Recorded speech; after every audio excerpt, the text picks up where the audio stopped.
It's Friday, March 22nd, 2024. This is Ashton Ellett here with another installment of the two-party Georgia Oral History Project, sponsored by the Richard B. Russell Library at the University of Georgia. I'm here in Atlanta, Georgia, at the home of Emmet J. Bondurant II, founding partner and counsel at the firm of Bondurant, Mixon, and Elmore. A native of Athens, Georgia, Mr. Bondurant graduated Phi Beta Kappa from the University of Georgia before earning law degrees from the University of Georgia School of Law and Harvard Law School. Prior to his entry into Harvard, he clerked for Judge Clement Haynesworth Jr. of the U.S. Court of Appeals. In 1964, at the age of 26, he successfully argued Westbury v. Sanders, a landmark voting rights case, before the U.S. Supreme Court. In 1971, he served on the historic Atlanta Charter Commission, which updated the city's century-old governing document. In addition to his work as a trial lawyer, Mr. Bondurant has served as president of the Atlanta Legal Aid Society, chairman of the Georgia Resource Center, and a board member of Gideon's Promise and the National Governing Board of Common Cause. He has also received a number of prestigious awards and honors, most recently the American Bar Association Medal, which he received for his more than 5 decades of dedication to democratic values, equal protection, voting rights, and indigent defense. Mr. Bondurant, thank you so much for taking the time. It's an honor and a privilege. Oh, thank you. Well, let's start with your name. You have an older brother who was John P. III, but you're Younger. the second. Oh, he's younger. Yeah, he's. So Mary was the oldest. Yep. So, but your father is John. So Correct. you must have been named for your grandfather. I was. Okay. Well, tell me about the Bondurant family and its history in Athens. Well, we could go into the other room and see a quilt, which my grandmother knitted is not the right word. It's whatever these quilts are made of. But when my grandfather was still a student in Georgia, he was president of the class of 1888, a shortstop on the baseball team, a member of Demosthenian Debating Society, and lived in Athens. The quilt has hidden, for the lack of a better term, anagram in it, a picture of a bird and a moss. He was then dating, I don't think engaged, to Bertie Moss, who was my grandmother, and ultimately married and lived in Athens on Cobb Street. Tell me about your father, because I actually knew about your father before I knew about you and your work through my own research into Athens history and the University of Georgia's history. Tell me about your mother and father. My father was born in Athens in 1907. His father at that time, I think, operated a hardware store, later a foundry. My father went to Georgia to undergraduate school in the 20s. His father died suddenly of a heart attack while he was in Atlanta at one of the hotels. My father dropped out of school and tried to operate the family foundry. You could see around Athens some cast iron gratings that say Bondurant on them. They were made at the foundry. I think the foundry died during the crash of the Depression. So my father went back to school to complete his degree in engineering, civil engineering, which Georgia had a degree at the time, and graduated in 1933. He had an Army commission. You were in the middle of the Depression. The Army was not hiring. There were no jobs, and he ultimately went into the CCC Corps. Interesting. And did the engineering for a number of the parks around Georgia, including Brasstown Ball, Hard Labor Creek State Park down in Crawfordville. He, in fact, was in Crawfordville when I was born in Athens in 1937. Okay. My mother, on the other hand, was born in Pavo, Georgia, if you've ever been to Pavo. Can't say that I've had the pleasure. It's on the border between Thomas and Brooks County, about maybe 50 miles from the Florida line. I'm not sure Pavo had a stoplight, but it was great fun for me to go visit my grandmother in Pavo. This was during the war when my father was in India. I would be sent down there to stay with my grandmother so my mother would have some relief from me during the war. But it had at least one paved street that was the main street. And she lived about 2 blocks from the downtown movie theater that operated on Friday and Saturday night and had pictures that were much older than I. And you could get in for a dime. She kept chickens and would go to a local pond where she would buy fresh fish from a local fisherman and so on. And visiting Granny Brannon was fun. Her father was a dentist and died before I ever knew him. But she went to Georgia, graduated Phi Beta Kappa from Georgia, then went to the University of Chicago and earned a master's degree, then worked at Georgia during the Depression in what passed for student aid. So over the years, I would meet people that Mother regarded as her students, including Judge Newell Edenfield, who was a really fine district judge from Stillmore, Georgia, who was a student during the Depression who worked as a merchant seaman 1 quarter and went to school 1 quarter. Later became a really fine district judge here in Atlanta. Okay. And a number of other people who remembered my mother from their days at Georgia. Now, you mentioned your father served in India. He was part of the 54th Air Service group? Yeah. While my father had an ROTC commission when World War II began, he was, I think, beyond draft age, but volunteered and went into the Army, in what was then the Army Air Corps, and was stationed for a period of time at Daniel Field in Augusta, and then in Avon Park in Florida. My mother took me and my sister, and I started the first grade in Lakeland while my father was still at Avon Park, and before he was shipped overseas to India. And he spent, I guess, 18 months, 2 years in India. He wrote a diary of that experience, which I finally read, and was a very moving experience. But while he was in India, my mother took over and managed his company, the Athens Lumber Company, which he had only purchased from his uncle in 1938. And during the war, there was no building. Right. And you had to get government approval to sell lumber to something, and they survived by manufacturing ammunition boxes for the Army. But my mother kept the mill alive while my father was in India. She was one of these people that in another age would be the CEO or the managing partner of a law firm or the president of a university. She was an extremely able person. Yeah. But also could be tough as nails.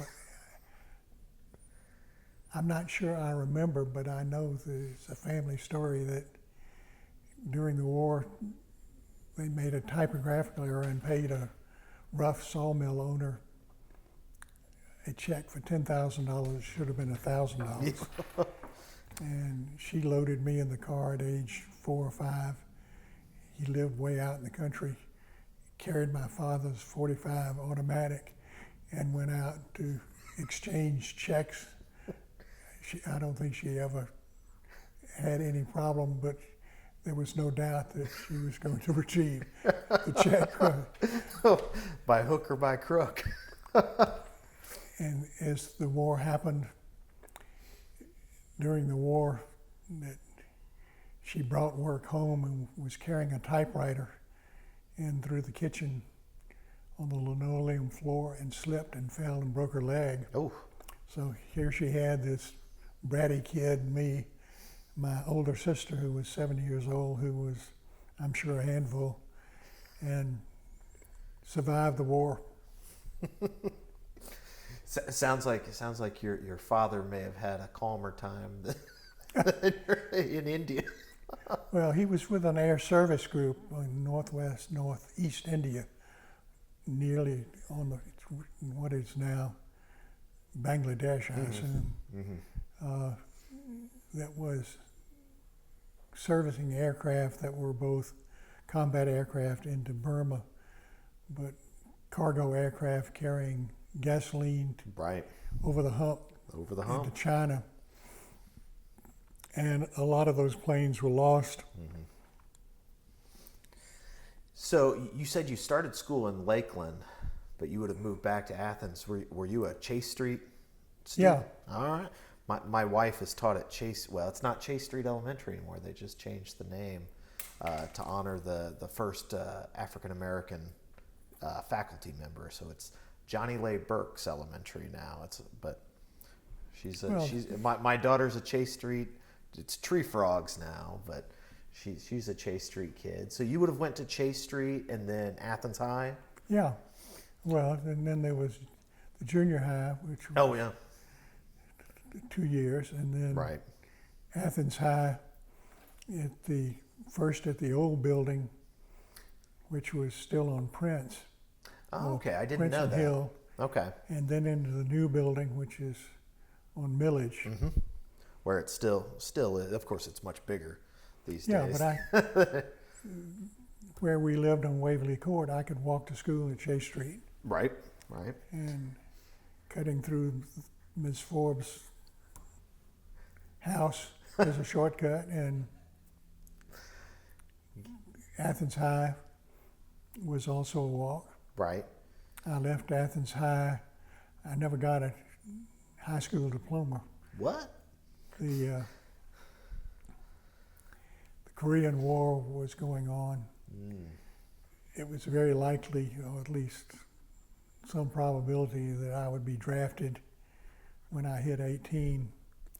And so at the end of my junior year in high school, I had enough credits to get in Georgia, but not enough credits to graduate from Athens High.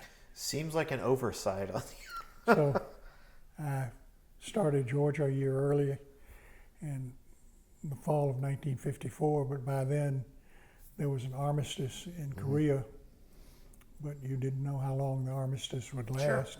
Sure. So I got an early start on college. Now you didn't start as a pre-law student or anything heavens, like no. that. What was your major? Depends on which quarter. I really couldn't find anything to major in. I was a math major one quarter until I took analytical geometry. That'll do it. and was taught by a man named Hugh, who was a displaced Chinese,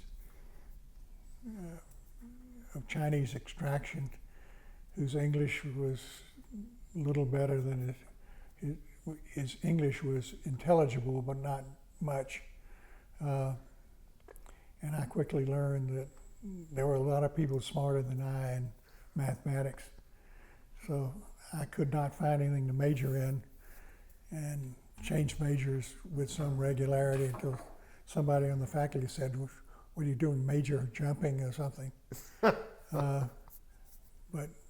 I went to law school with no intention of completing the degree.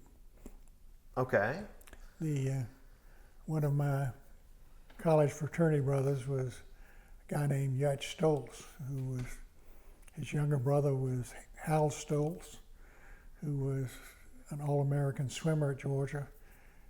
Yutch had been a swimmer, as I was, and both were good friends. And Yutch suggested I try law school because you had a combined degree program. I could complete my AB degree with a first year in law school without having to declare any other major. If I completed the year of law school successfully, I'd graduate from college, and the assumption was that I would then go into the Air Force because I was in Air Force ROTC, and I frankly wanted to fly. And then the assumption was I would then go in and succeed my father in business at the Athens Lumber Company, which would have been a disaster. Why do you say that?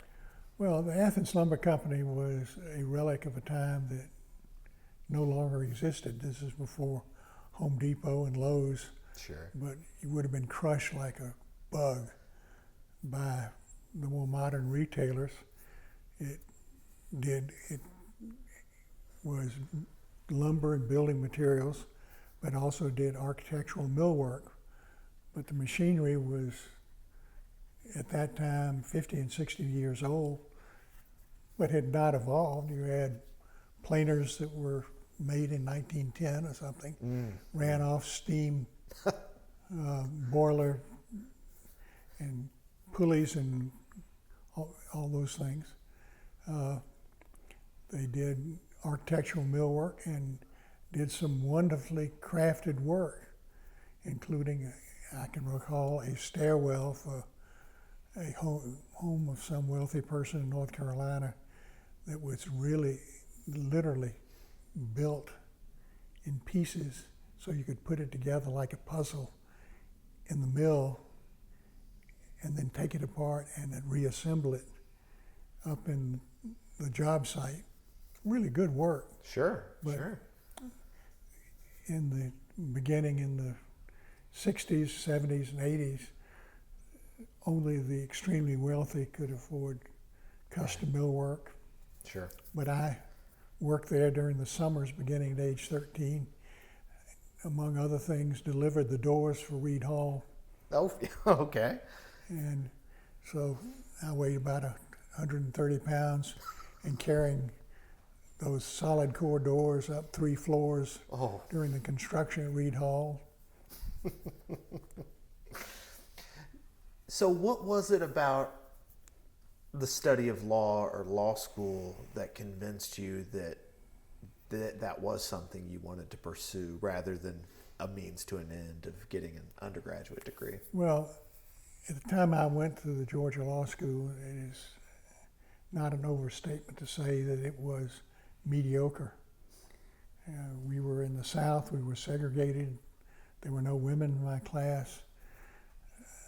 I think there were no admission standards other than being white, Homo sapien, breathing with a pulse. I didn't have to take an LSAT to get in. But the admission standards were 3 of the professors who flunked you out your first quarter of your first year. So my class went from 65 to 35 over a 3-year period. Cool. And so the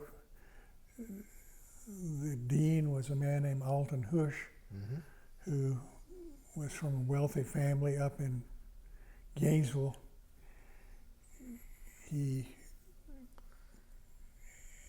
I hate to say this on an oral history project, but he was probably one of the least competent individuals I've ever met.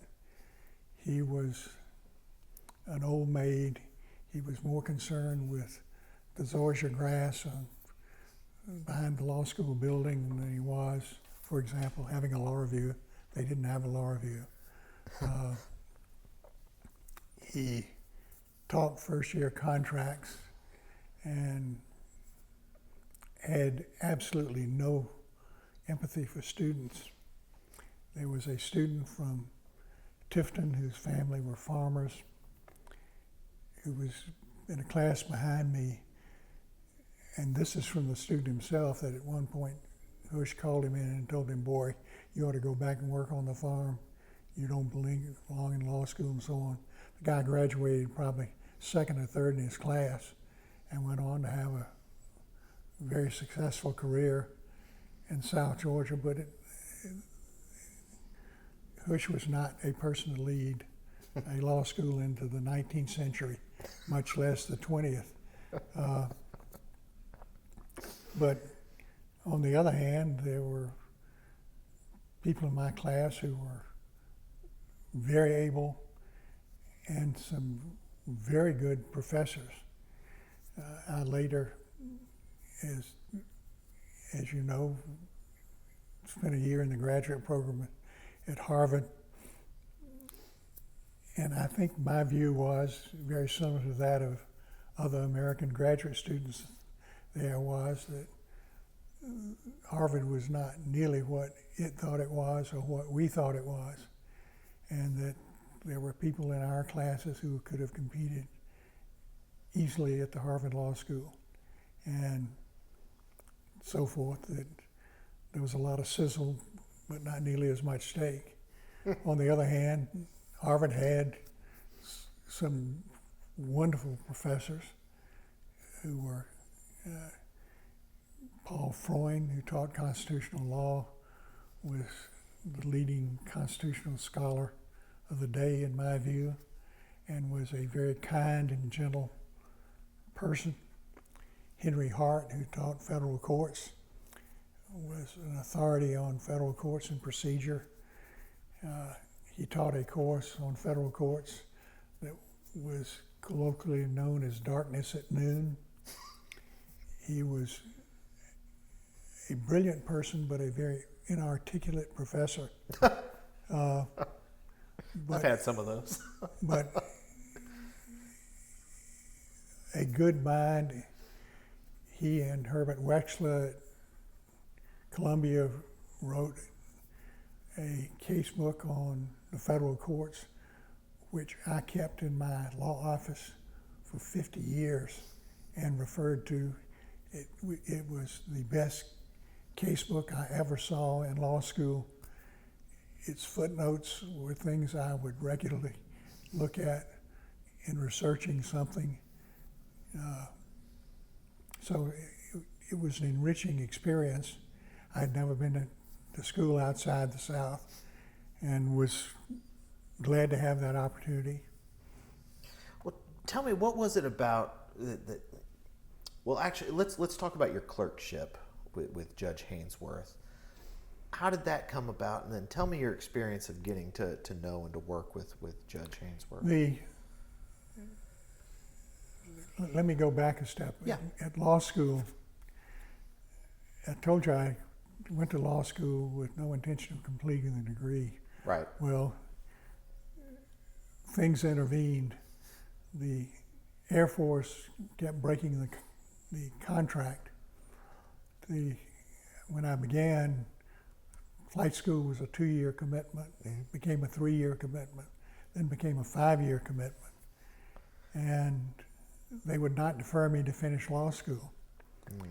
And so I opted out of that. After my first year in law school, I married a young woman that I met in Tampa when I went to ROTC camp in the summer at MacDill Air Force Base. But when I went to law school, I discovered I liked it and found it intellectually challenging. Some courses were better than others. Sure. One of the professors who I thought very highly of was a man named D. Meade Field, who was the ultimate cynic, who taught first-year agency, in which his favorite line was, "There is no law." And the whole purpose of that course was, and you had a small case book in which the case on the left-hand page was just like the case on the right-hand page, decided by two different courts, but coming to opposite conclusions. and you were trying to figure that out. But he also taught constitutional law and had a connection in South Carolina in some fashion. And when I was about to graduate, recommended that I apply for a clerkship. So far as I know, nobody at Georgia had ever applied for a federal Court of Appeals clerkship. The logical place to apply would have been within the Fifth Circuit, which Sure. was Atlanta, Florida, Alabama, Mississippi, and Texas. But those positions were already filled, and I don't know whether Professor Field knew or had a connection with Judge Hainsworth, but suggested I apply there and was accepted. Judge Hainsworth had practiced law in Greenville. His father had had a well-known firm still in Greenville to this day, where he practiced primarily tax law. Was appointed by President Eisenhower to the court. He had one law clerk, and it was a terrific experience. I never wrote a line of an opinion for him, which most law clerks do, maybe from my lack of talent or because I think he was very sensitive about the criticism of courts that were accused of having law students write opinions instead of judges, but was a great mentor, and I did a lot of research for the opinions and had to write a memo for every case, digesting the briefs and suggesting or raising issues if I was smart enough to see one. The first day I walked in, I learned from his secretary that she would die and go to hell before she ever typed anything for a law clerk. And so I had to learn to type my memos, so I went to Sears and bought a book on typing in 10 easy lessons and a little electric typewriter, and spent my first week there trying to learn to type, and had to type up all those memos. It took me longer to type the damn memo than it did to write it or research it. But it was a really interesting year. Yeah. One of my fellow clerks was someone named Paul Sarbanes. Paul Sarbanes was a first generation from Greek parents who operated a restaurant in Salisbury, Maryland, and we became great friends. He obviously went on to become a member of the House, and then when the he was a Democrat, but the Democratic governor of Maryland didn't like Paul, and so they redistricted and put him in the district with a 22-year incumbent who had chaired the Fisheries Commission, a committee of the House. And Paul said, "I'm delighted to have these new constituents," went out and beat him, and ultimately ran for the Senate. When he was in both the House and the Senate, when I would have legal business in Washington, I would try to take along one of my children who, if I had a meeting at the Antitrust Division, one of my children would sit outside and wait, and then we'd go to museums or something, and I would call Paul, and he would host us in the House or Senate dining room, and so they got to do that. Oh, that's a great experience. But I really admired Paul. He was a really fine House member and senator, very thoughtful. He ended up being a Rhodes Scholar and all those other things. But the clerkship was interesting. It gave you the opportunity to see lawyers at the appellate court level. You saw some good briefs. You saw many more bad briefs. You saw good arguments. You saw bad arguments. You got to see how courts operated from the opposite side. So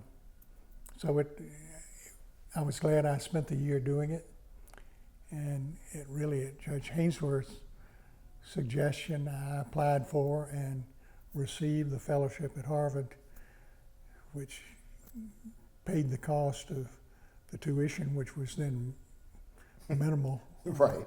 It was something like $2,000 a year. But it gave me the opportunity to do something I really needed to do, which was go to school outside the South. I was interested in constitutional law, and Paul Foyne was, in my view, the leading constitutional scholar in the country. And the graduate program was really the equivalent of a third year of law school. Mm-hmm.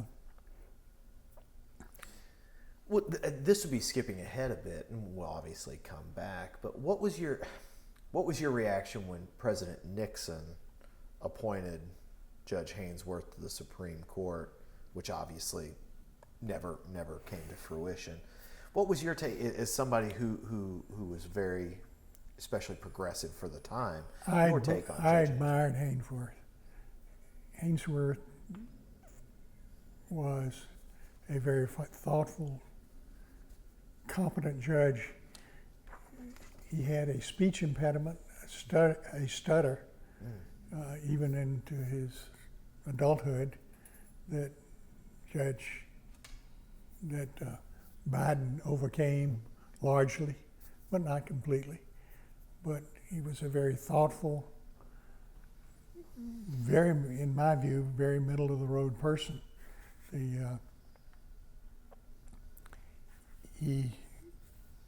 They had many of the desegregation cases, as the Fifth Circuit did. Virginia, with its massive resistance, was in that circuit. Right. South Carolina, Governor John Bell Timmerman, who was an ardent segregationist in that circuit. They never had a dissent.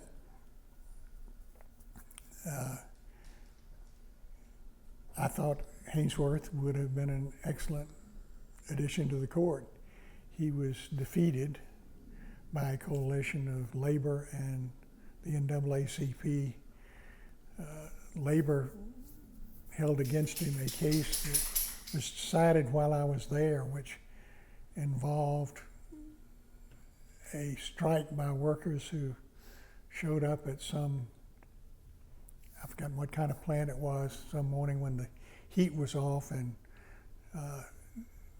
the boiler had broken down during the night, something like that. And so instead of making inquiry as to what went wrong or how quick it would be fixed, they went on strike, shut the place down. Well, it was being fixed, and it was going to be fixed within 5 or 6 hours, could have been accommodated. And the question whether or not that was protected union activity, the court ruled that it was not. I don't know whether the Supreme Court reversed that one or not, but that was deemed anti-union. Well, I think Hainsworth was just much more pragmatic, that you ought to act like adults and reasonable people instead of walking out and shutting the place down like petulant children. You ought to go and find out what's wrong and how quickly would it be fixed. And, go home and then come back this afternoon when the place is warm. But he missed confirmation by one vote. And I think many of those who opposed that confirmation later recognized that they had made a mistake. But instead of resigning or anything else, he continued on to do his job on the Fourth Circuit. I liked him, and working for him was a pleasure. One of the things that I remembered about him and admired, as a clerk, you travel with the court when it met in Richmond or Baltimore or wherever. They stayed at the John Marshall Hotel in Richmond. The government paid for a little room for a clerk, which was next to the elevator in the broom closet, but it had a bed, but not much more. But when you go to the John Marshall Hotel, Hainsworth knew the elevator operators, and they would speak to him and he would speak to them. He was not full of a black robe or arrogant, but basically could communicate and really cared about very ordinary people, and which was not true of all the judges on that circuit. Well, I guess the irony to Labor's opposition to Hainsworth, obviously the opposition to Carswell was different for many reasons. The irony is that the judge that ends up on the Supreme Court is Lewis F. Powell, who not exactly a noted friend of organized labor in the end. Well, part of it was a retaliation for what had occurred after Abe Fortas. Right. A precursor to the Merrick Garland showdown of 2016. Well, no,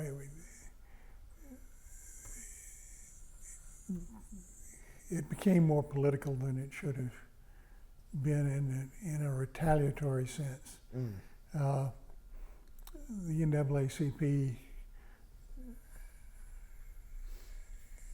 had no reason to oppose Hainsworth. There were no dissents in desegregation cases or any of the other civil rights cases of which I was aware. But it was a good year. It gave me the opportunity to see how a court operated. When I began practicing law in Atlanta, among other things, I wanted to do appellate work, and I wanted to work on constitutional issues, among other things.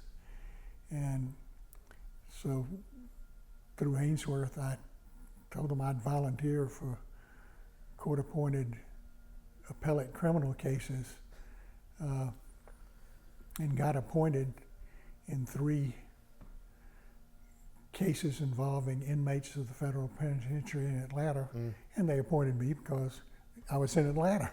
And but the cases were going to be argued in the Fourth Circuit. These were people who had already been convicted, who were challenging their convictions in post-conviction relief, called 28 U.S.C. Section 2255, which is the federal equivalent of habeas corpus. Okay. And so I took those cases and argued all 3 of them in the Fourth Circuit in the first year I was in practice, and won all 3 cases. Not through my own brilliance, it was pure luck.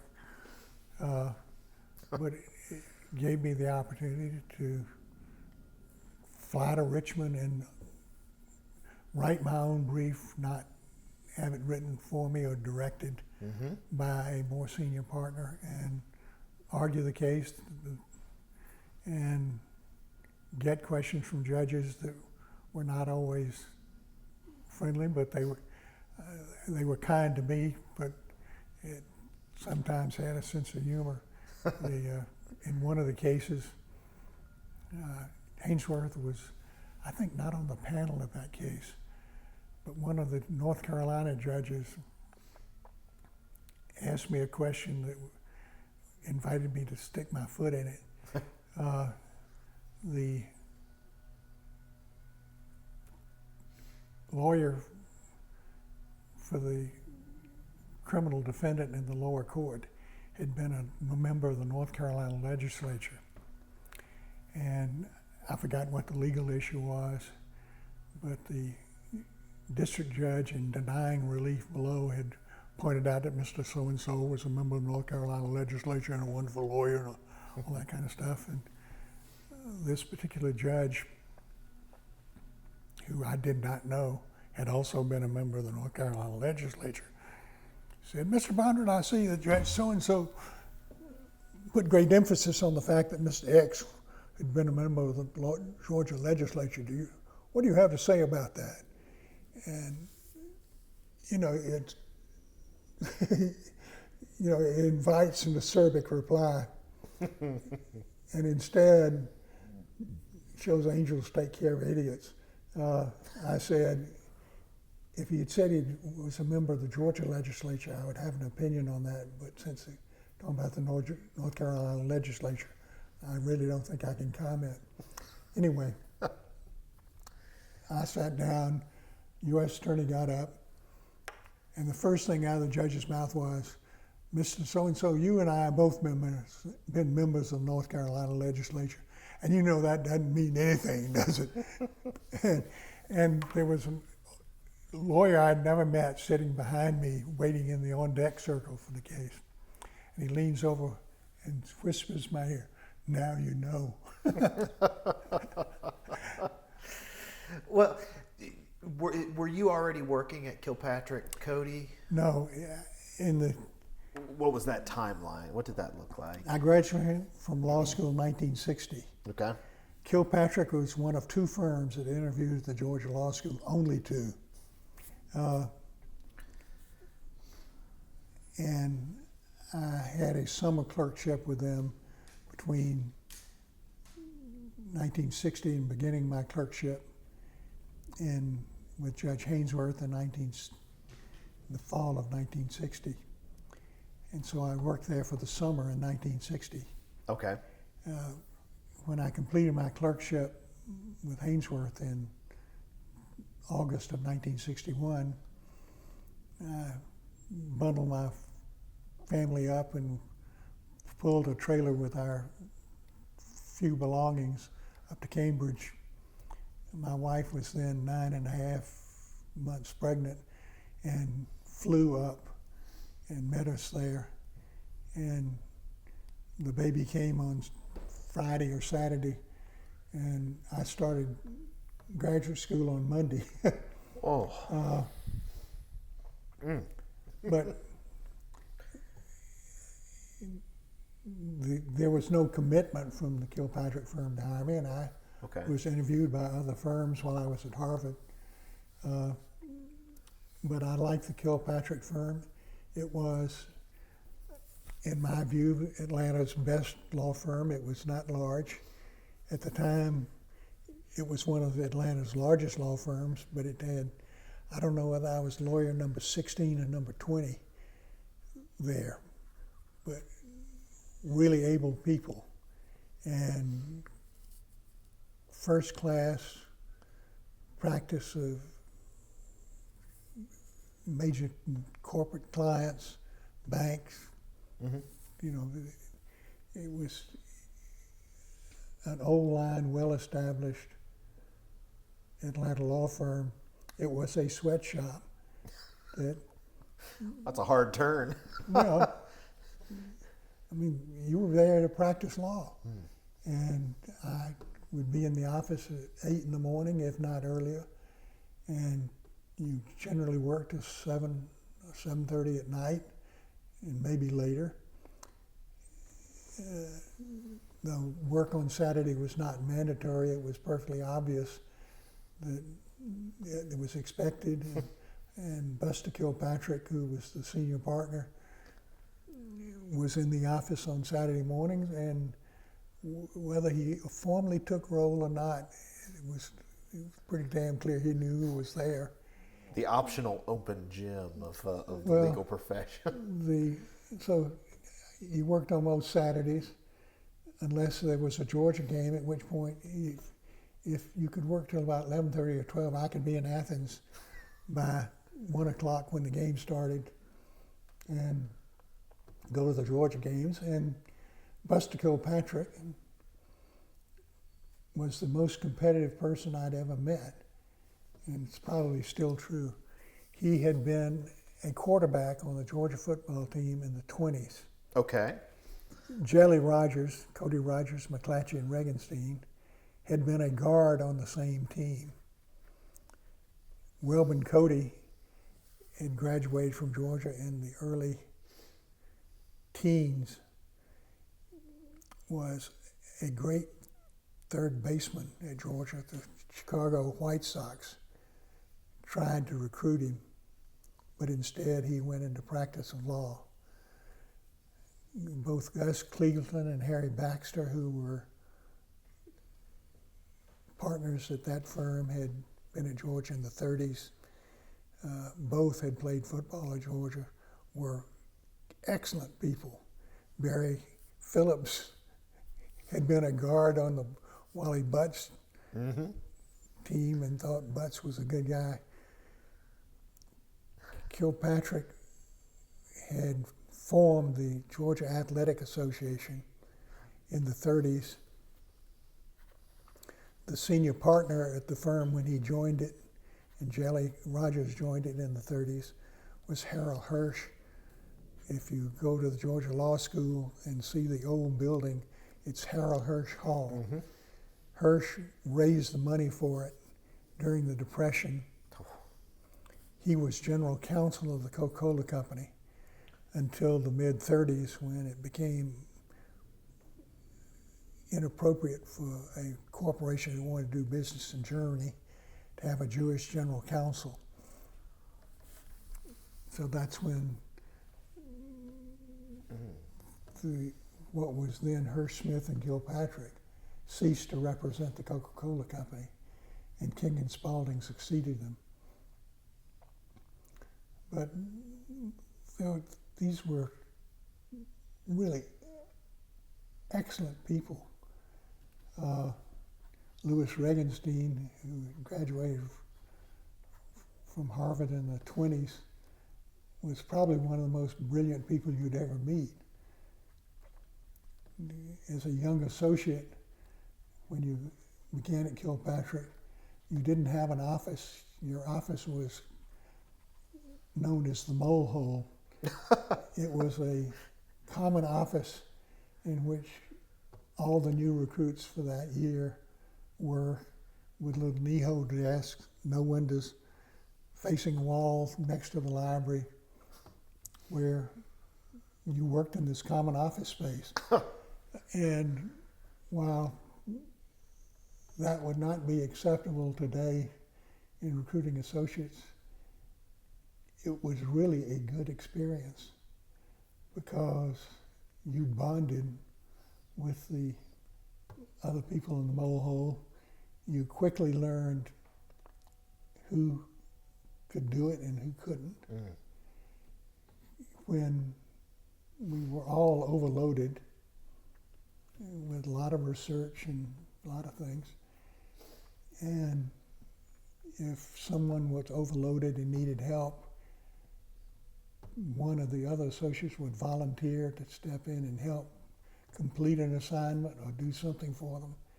Not to be assigned, and the partners involved probably didn't even know it, but you knew who you could rely on and who you couldn't and who you wouldn't, and they became some of your closest friends even after they went to other firms or whatever happened. So it was a really good learning experience. Who were some of those people that you learned to rely on and became close to from that first year experience? Well, in that group, the mole hole had Lurton Massey, who became a partner at Kilpatrick later, and Matt Patton and Bill Vance and Tom Branch, Jeff Davis. The associates, junior associates above us included Miles Alexander and Hal Abrams, who were two of the finest lawyers ever. Hal was a tax lawyer, was interested in taxes. Miles became nationally and internationally one of the leading trademark experts in the country. But we're also great people and close friends, and Miles is still a close friend. Hal has since died, but really bright people. You mentioned Matt Patton. Just to clarify, that's the same Matt Patton who went on to be the chairman of the Georgia Republican Party. Yeah. Okay. I can't say that Matt and I had a great deal in common, but he was a very competent lawyer. And we did not share views, but you quickly learned at Kilpatrick, and I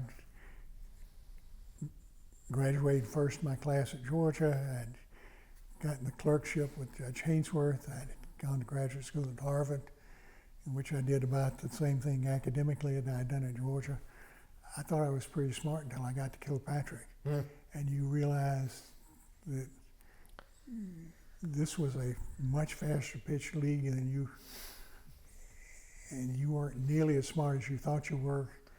You would write a memo or draft a letter, and you would get it back, and some of the partners had the habit of correcting it in red ink. Oh boy. And it looked like it had been dipped in blood.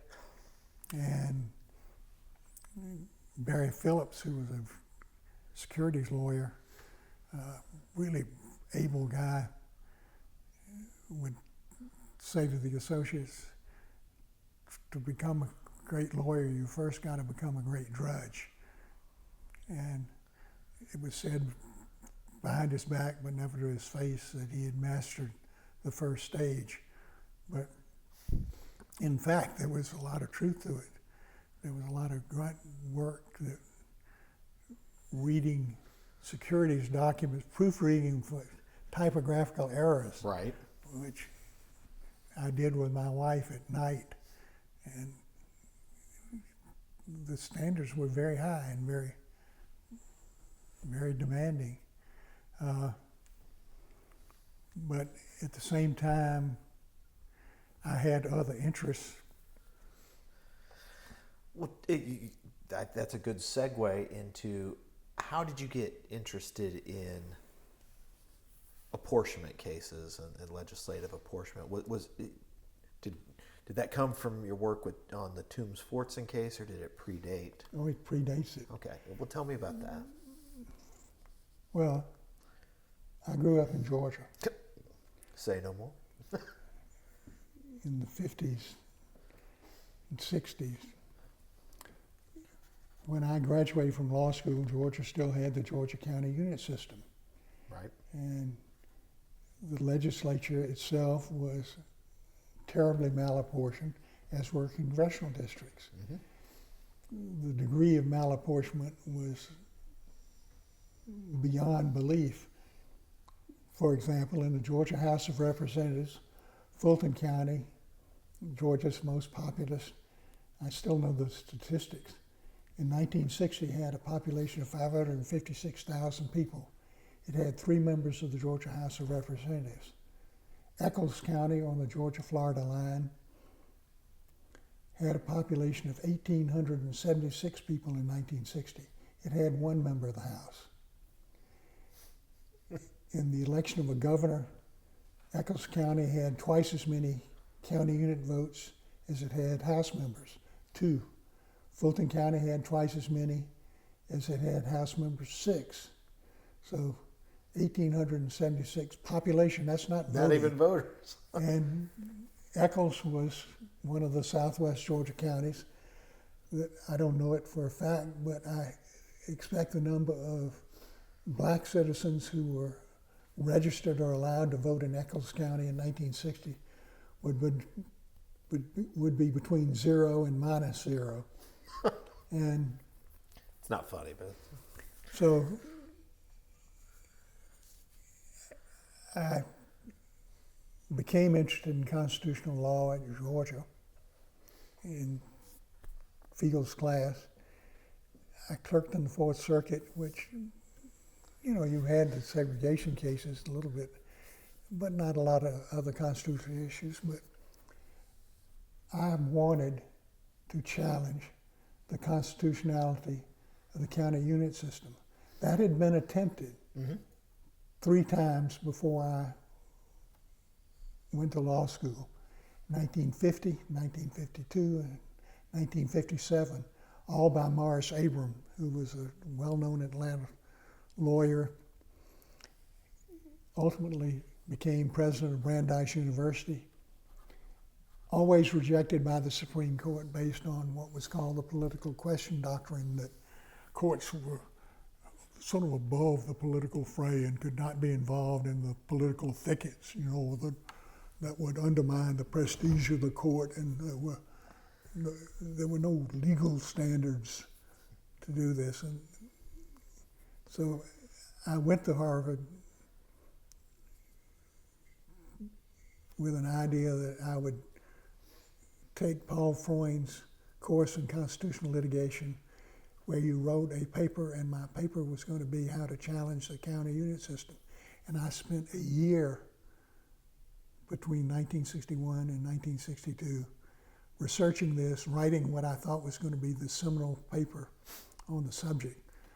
Well, as luck had it, in March of 1962, the Supreme Court came down with a decision written by Justice Brennan called Baker against Carr, in which the court, in a 6-3 opinion, ruled that malapportionment was not a political question. It was a legal question, could be decided under legal standards of equal protection law under the Constitution, that it was not constitutionally committed to other branches of government, and that there were plenty of legal standards. They didn't tell you what the standards were, but it opened the door.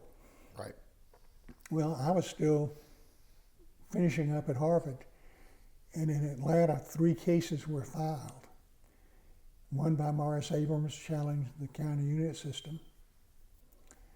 Another filed by a consortium of lawyers called Toombs against Fortson, challenging the legislature. And a third one filed by a lawyer named Frank Cash, representing James P. Westbury Jr. and Frank's partner, Candler Krim, challenging congressional districts before 3-judge district courts. I actually wrote an amicus brief for the county unit case, which was filed in the county unit case. But by the time I came back to Atlanta, the courts had decided all 3 cases. The district court had ruled the county unit system unconstitutional, but had a compromise opinion that said you could have something like a mini electoral college, but this was just too much. In Toombs v. Fortson, they ruled the legislature had to be reapportioned, but gave the legislature, in its wisdom, the opportunity to do so, which meant you got no relief immediately. And in the congressional case, the court rejected the challenge on the grounds that separation of powers and deference to Congress, and Congress could correct this, which Congress could have under its power under Article 1, Section 4 of the Constitution, to make or alter state regulations governing congressional elections. So I arrived back in Atlanta in late May or early June 1962 as an associate at the Kilpatrick firm. Kilpatrick was not involved with any of those cases. My arrival was not particularly noteworthy except for one thing. I came in on Friday. On Saturday night, you went to bed. On Sunday morning, you woke up to funeral music on all the stations. The Orly crash had occurred Saturday night, in which a lot of Atlanta's establishment were killed in a plane crash, having visited France in an art museum tour. And so I showed up on Monday morning as a young associate. Well, because of the work I had done at Harvard, some of my graduate school classmates were at other firms. And through them, I got introduced to Frank Cash, whose case had been lost, and I volunteered to work on it. And candidly really took over and wrote the jurisdictional statement, which is the way you appeal from a 3-judge district court. I got introduced by Michael Lembick to a partner in his firm, Ed White, who was working on Toombs v. Fortson. And Mike told Ed, I'd spent a year doing all this research and read all these cases that nobody else had read in the area, and so got introduced to them and became part of the team as the youngest member of the team of this consortium of lawyers from a number of the other firms challenging legislative apportionment. And I met Morris Abrams and actually wrote a section for the brief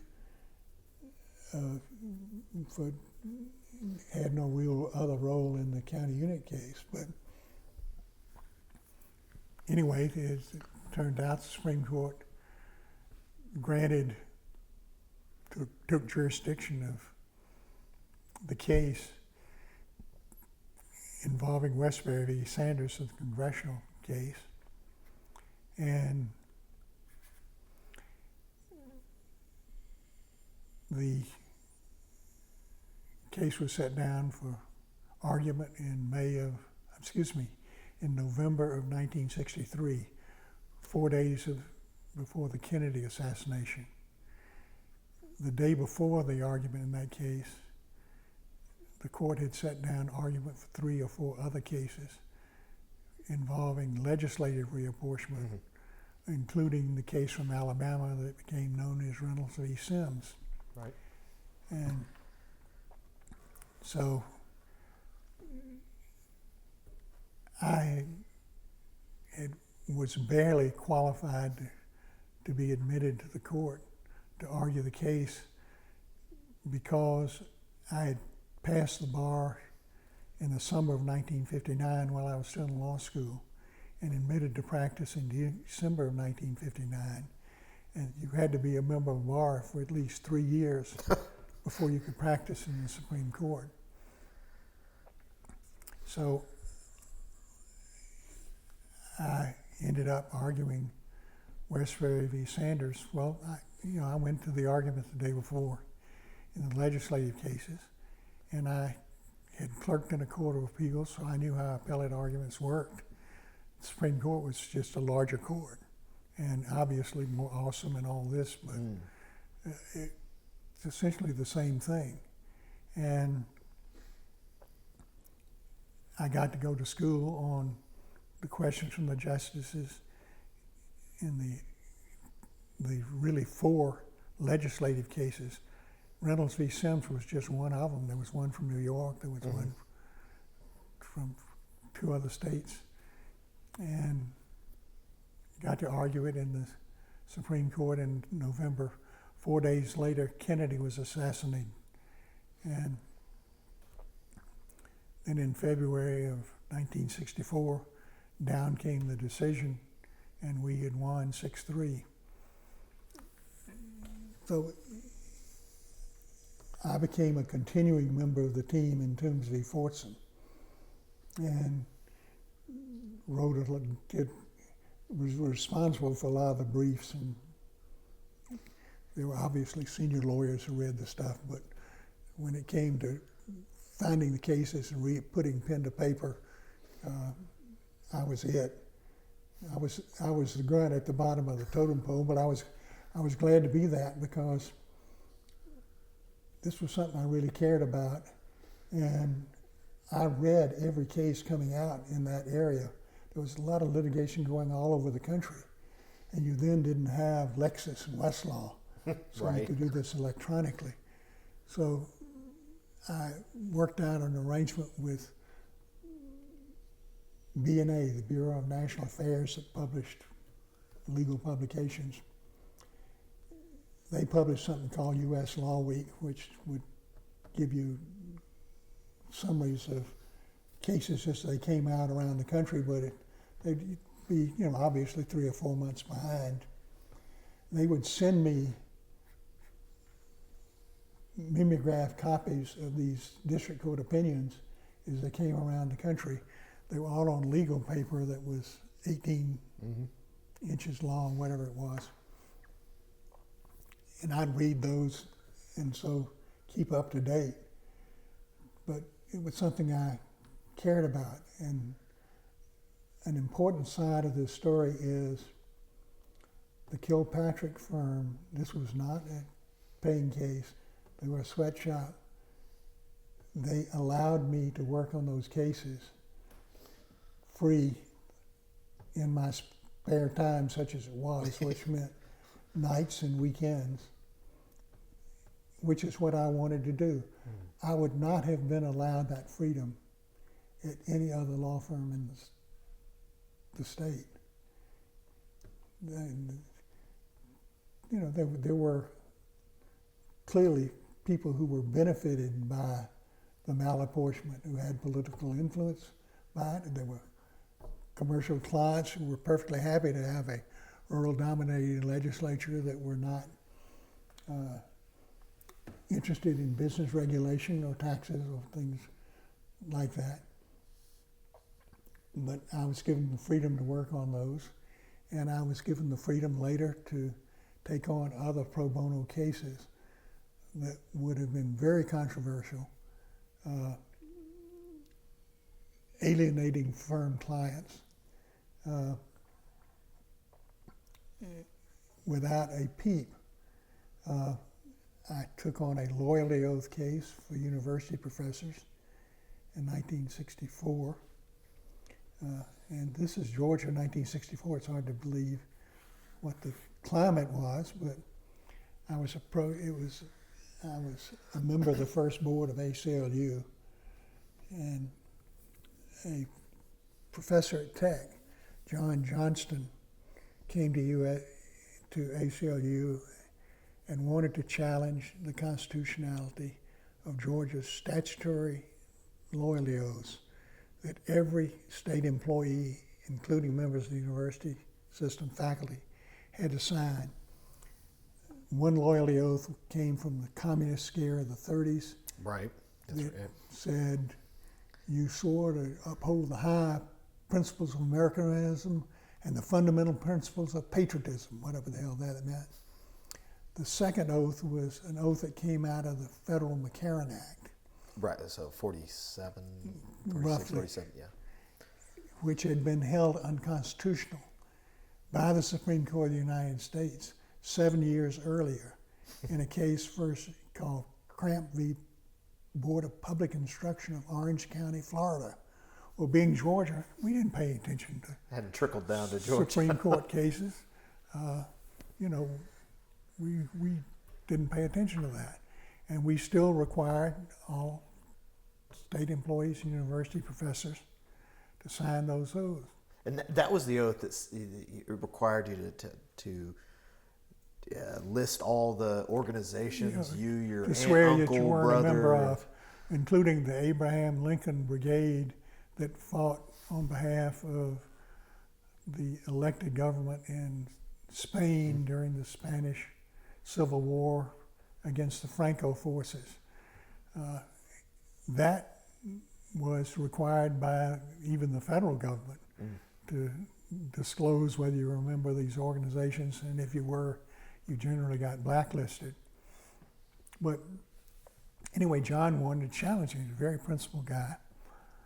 And so I took on that case as a pro bono case and told John, you can't possibly do this alone, that you will be ostracized, pilloried, retaliated against, everything else. Your professional career will be over. That what you need to do is to get as many professors as you can from as many campuses in the state system to join with you in the case, and they ultimately recruited something like 250 plaintiffs, including on that list that well-known pinko liberal Judge Dean William Tate, the Dean of Men at the University of Georgia. Bill Tate was, every campus has its its historic fixture, and Bill Tate was it. He was a good friend of my parents. He was the campus disciplinarian. If you got kicked out of school at Georgia, it was Bill Tate who did it. If there was a car accident where a kid got killed, it was Bill Tate who went to the family and told them what happened. There was nobody more respected and by the students feared on the university campus than Dean Tate. But anyway, we brought the case. Before filing it, I wanted to avoid filing it because I knew there would be a political firestorm attacking the university system and the professors and the usual kind of stuff that you're seeing with the MAGA Republicans now. So I called Jim Dunlap, who was chairman of the Board of Regents, a very fine lawyer in Gainesville who was chairman of the board. He didn't know me from Adam's house cat, but I went up to Gainesville and I had a little legal memo that just laid it out that said, here's Crampby Board of Public Instruction in Orange County. I don't want to file this case. Would the Board of Regents ask the Attorney General for an opinion on it? If the Attorney General issued an opinion that said this is unconstitutional, then the state wouldn't have to enforce it, and you wouldn't have to litigate it. It could all be handled quietly. And so he listened to me very politely, and the next day I got a letter from him that said, didn't mention the subject, it just simply said, regarding our discussion, the Board of Regents declines to take any voluntary action. So I was about to file, and I got a call from Bob Richardson, who was Carl Sanders' chief of staff, Carl being then the governor, who came to see me and said, would you hold off filing? I'd like to talk to Carl about this, because he agreed it was going to cause this firestorm. Came back to me later and said, Carl says go ahead and file it. He wants to run for the Senate and didn't want to ask for this opinion, but he would try to see there was no retaliation. Anyway, I filed the suit, and the next day, the Chief Justice of the Georgia Supreme Court, William Duckworth, who was mean as a snake, went on television and said he was a great American. He'd been in World War I, and he thought all them university professors who refused to sign the oath ought to be deported.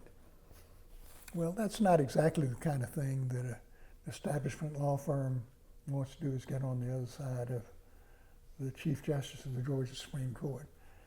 Carl's lieutenant governor was a guy named Peter Zach Geer, who was an ardent segregationist. He could have been a member of the Aryan Nations, for all you know. Was quoted in the newspaper with some inflammatory crap that would not have been useful. But the reason I tell that story is I got absolutely no criticism within Kilpatrick for having taken that on. Not a peep. And we won the case, the oaths were enjoined, everybody lived happily ever after, there was no retaliation. But it was a freedom that I would never have had at any other law firm in Atlanta. And that said a lot for me about the firm. I thought it was a great firm and great standards and good people. They didn't have to agree with you, but they respected the things I was interested in, whether they agreed or not, and I was allowed to do it. I did not use firm name in the pleadings, but on the pleadings you didn't have to. Right. In federal court, you don't use firm name anyway. Right. In state court, it was customary to sign a complaint, Kilpatrick, Cody, Rogers, McClatchy, and Regenstein by whoever it was. In federal court, you sign it in the individual name anyway. Mm-hmm. And so I did that, and it is a freedom that I treasured, I valued, I respected, and it is something that we have carried forward in my current firm. But it is clearly not something that you would have been able to do otherwise. And I'm sure that there were major clients of the firm who disapproved.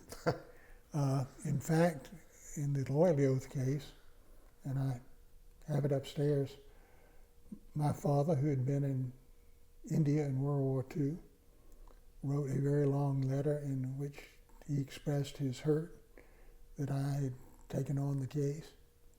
And I wrote what turned out to be a respectful and thoughtful reply. After his death in 2002, when we went to the safety deposit box, a copy of that letter and the reply were in that safety deposit box, and I have kept them upstairs. He kept them all those years. Yeah. in a safety deposit box. Yeah, and so I explained what was going on, and I don't know whether he agreed ultimately or not, but he was a person as straight as you could possibly be and believed things, but he respected my right to disagree too. And but I was glad I did it, and I'm sure that, as with some of my other litigation that was controversial, that there were people who the firm may have lost some clients, or I know of a particular instance in which I took a non-legal stand in which I turned out to be opposing a very what he thought was very important but very wealthy businessman who was a client of the firm, who came up to me afterwards and demanded to know where I worked. And I told him, and his response was, "I didn't know Buster Kilpatrick would let a liberal like you up there." And years later, this person was a part owner of the Atlanta Hawks, which the Kilpatrick firm represented at the time. And I had an antitrust specialty of sorts, and was asked by the lawyers who worked for the Hawks to attend a meeting at which there were antitrust issues, and this person showed up at the meeting and was surprised that I was there. And I was later told by Kilpatrick that this person insisted on that I not work on Hawks Matters. And I said, that's frankly fine with me. I was not a basketball enthusiast anyway, but my view was they needed my antitrust advice more than I needed the opportunity to work on their thing, and I didn't feel particularly honored that I was working on this professional sports team. But you knew those things had consequences. Sure. And it had no consequence within the Kilpatrick firm. I was not penalized, I was not reprimanded, I was not told it would be better if you didn't do things like this. And I admired the hell out of them for it. And I'm grateful for the opportunities they gave me because I needed the job. Right. In 1966, there was a very famous gubernatorial election in Georgia.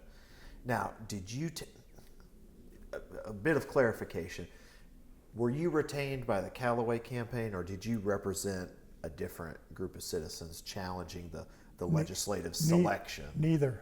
Neither? Okay. Tell me how that worked in '66. It's a funny story, and it's a long story. And it's one I've talked about in several venues. Go back to 1964. I'm still the youngest lawyer on this team of lawyers: Ed White, Frank Shackelford, Israel Katz, Ham Loki, Bill Gunter, challenging the apportionment of the Georgia General Assembly. Mm-hmm. And the history of those cases is the courts in those cases would rule the apportionment was unconstitutional. But they would not draw the maps themselves. Instead, they would say they're exercising what they called equitable discretion. And they were sure that now that the General Assembly had guidance that they do the right thing, at their next session they'd come into compliance. Well, you know exactly what the General Assembly did. They take a baby step, and you'd have to amend the complaint and go in and sue again and have another hearing, and the same thing would happen over and over again. Drag it out. And so you're in 1964, 2 years after Baker v. Carr. The Georgia General Assembly at the April term did two things. They adopted a new election code, which was a clear improvement. They also adopted a proposed new state constitution and put it on the ballot for ratification in November. Well, in the summer of 1964, we were having another one of these hearings before the three-judge court. Judge Albert Tuttle, Griffin Bell, and Judge Lewis Morgan. And in this hearing, it was again aimed at the malapportionment of the General Assembly. And quite out of the blue, Judge Tuttle from the bench says, I am concerned that we have allowed the legislature to continue to sit while more malapportioned. And they're adopting a new state constitution, which is up for ratification in November. They're allowing an unconstitutional legislature to adopt legislation. Isn't so bad, because once they're properly apportioned, it can be amended or repealed by a majority vote. Mm-hmm. But with a state constitution, it can only be appealed or amended by a 2/3 vote. Mm-hmm. And sort of left it at that. Well, we adjourned, we meaning the case was adjourned. Judge Tuttle had said this. The lawyers gathered at what is now Alston Bird in their offices at the CNS Bank building, a big conference room. And all these senior lawyers around the table, what should we do about Judge Tuttle's comment? And there was a clear division of opinion. What did it mean? Nobody had ever thought about something like this. And you can guess where I was is this, I'm a 2-year lawyer at this point. But I read all the cases. I'd been writing briefs and all this stuff. And I came down by saying we ought to try to enjoin it. And that was the consensus of the group. We did. The court did. They enjoined it. The state appealed. And I wrote the brief to dismiss their appeal after the November election on the ground that under the Georgia Constitution, a new constitution had to be ratified at the next general election. The next general election in 1964 was in November. Mm-hmm. Having passed, the issue was moot, and the Supreme Court dismissed the case as moot. We, quote, won. I've talked about this on numerous occasions, and my theme of my speech is, be careful what you ask for.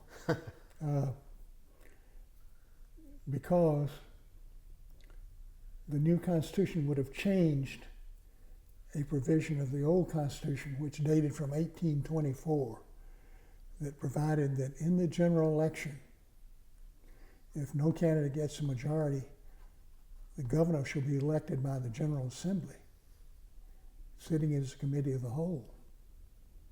not by a runoff election. The election code, which was adopted at the same time, provided for a runoff. So in anticipation that the new Constitution was going to pass. So then you come up to 1966. Well, as a young lawyer, I worked in the Ellis-Arnold campaign. There were 3 candidates in the Democratic primary: Ellis-Arnold, Lester Maddox, and somebody I never heard of, James Earl Carter. Yeah, Jimmy who? Well, from the point of view of the Arnold campaign, and I was not an insider, I'm a nobody, but I was part of their speakers bureau and go around to little groups and talk to them. They were pretty sure you weren't going to win the first time around in the primary, that you were going to get a plurality, and that there'd be a runoff. And in the runoff, they wanted to run against Lester Maddox, not against this nobody, James Earl Carter. And so that's how the votes worked. Mm-hmm. And at the same time, the Republicans were so small they didn't have to have a primary. They could nominate their candidate by convention. Yep. But it also meant that the people who were diehard Republicans didn't vote in the Democratic, or were eligible to vote in the Democratic primary. They didn't have to vote in a Republican primary. So they, on primary day, they could vote in the Democratic primary, and they thought the best thing to do was to nominate Lester Maddox, so they crossed over and voted for Lester, both the first time and the second time around. And sure enough, everybody got what they wanted. The runoff was Arnold against Maddox, not Arnold against Carter, and he was eliminated. Well, then when you had a runoff election, the same thing happened. The Republicans, including those who had not voted in the first primary, came into the runoff and voted overwhelmingly for Maddox and got the nomination. And the Arnold people had wanted to run against Maddox, mm-hmm. but they hadn't counted on the Republican, crossover. So you ended up with a general election with Lester Maddox as a Democratic nominee and Bo Calloway as a Republican nominee. I'd never met, heard of, anything else about Bo Calloway. That was also the election which the incumbent Democratic congressman was Charlie Weltner. I went to a Charlie Weltner campaign event on a Saturday night at Chastain Park, at which the principal question Charlie was asked was, what are you going to do about the oath that a Democratic candidate took to support the nominees of the party? What are you going to do if Lester Maddox is a nominee? And Charlie gave what I thought was a very clever answer that says, I'm going to give Lester Maddox the same support that he will give me. That was the perfect answer. On Monday morning, he resigned the nomination. Anyway,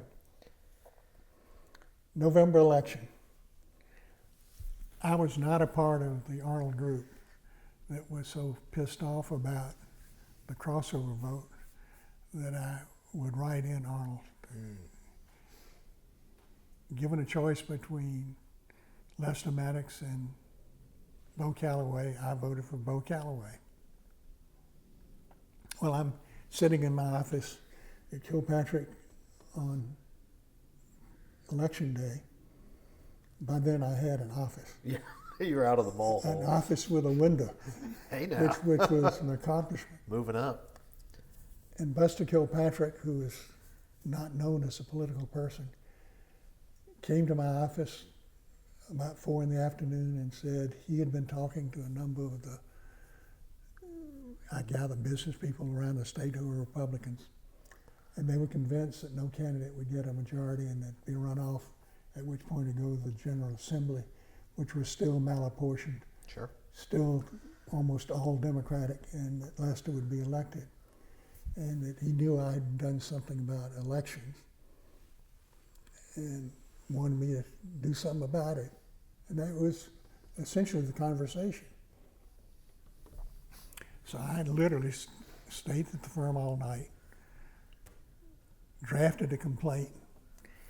The next morning I got invited to a meeting at Sutherland, Aspel, and Brennan, chaired by Randolph Thrower, who was a very fine lawyer at Sutherland, and a number of other fine lawyers with other firms that were trying to noodle about what to do, how to challenge this. And I brought with me the complaint and said, this is the way I would do it. And that complaint was adopted. They were responsible for getting the plaintiffs, and they got plaintiffs from every congressional district in the state. One of the interesting sides was we had the choice of the name of the lead plaintiff. Would it be Charlie Sly from Athens or somebody named Justice? And so we chose Justice, and the case became styled as Justice v. Fortson. Well, a week later we had a hearing before a 3-judge district court. And even though, again, by this time I'm a 4-year associate at the Kilpatrick firm, and there is this galaxy of senior partners at other firms that are on the pleadings, but I argued the case before the 3-judge court. Judge Griffin Bell, Judge Ellett Tuttle presiding, Judge Lewis Morgan. And we have 2 theories. One theory was narrower and one theory was broader. The narrow theory was that you didn't have to decide the question of whether a malapportioned General Assembly could elect a governor, whether that was just replicating in another forum the problems that had been held unconstitutional in Reynolds v. Sims and Westbury and so forth.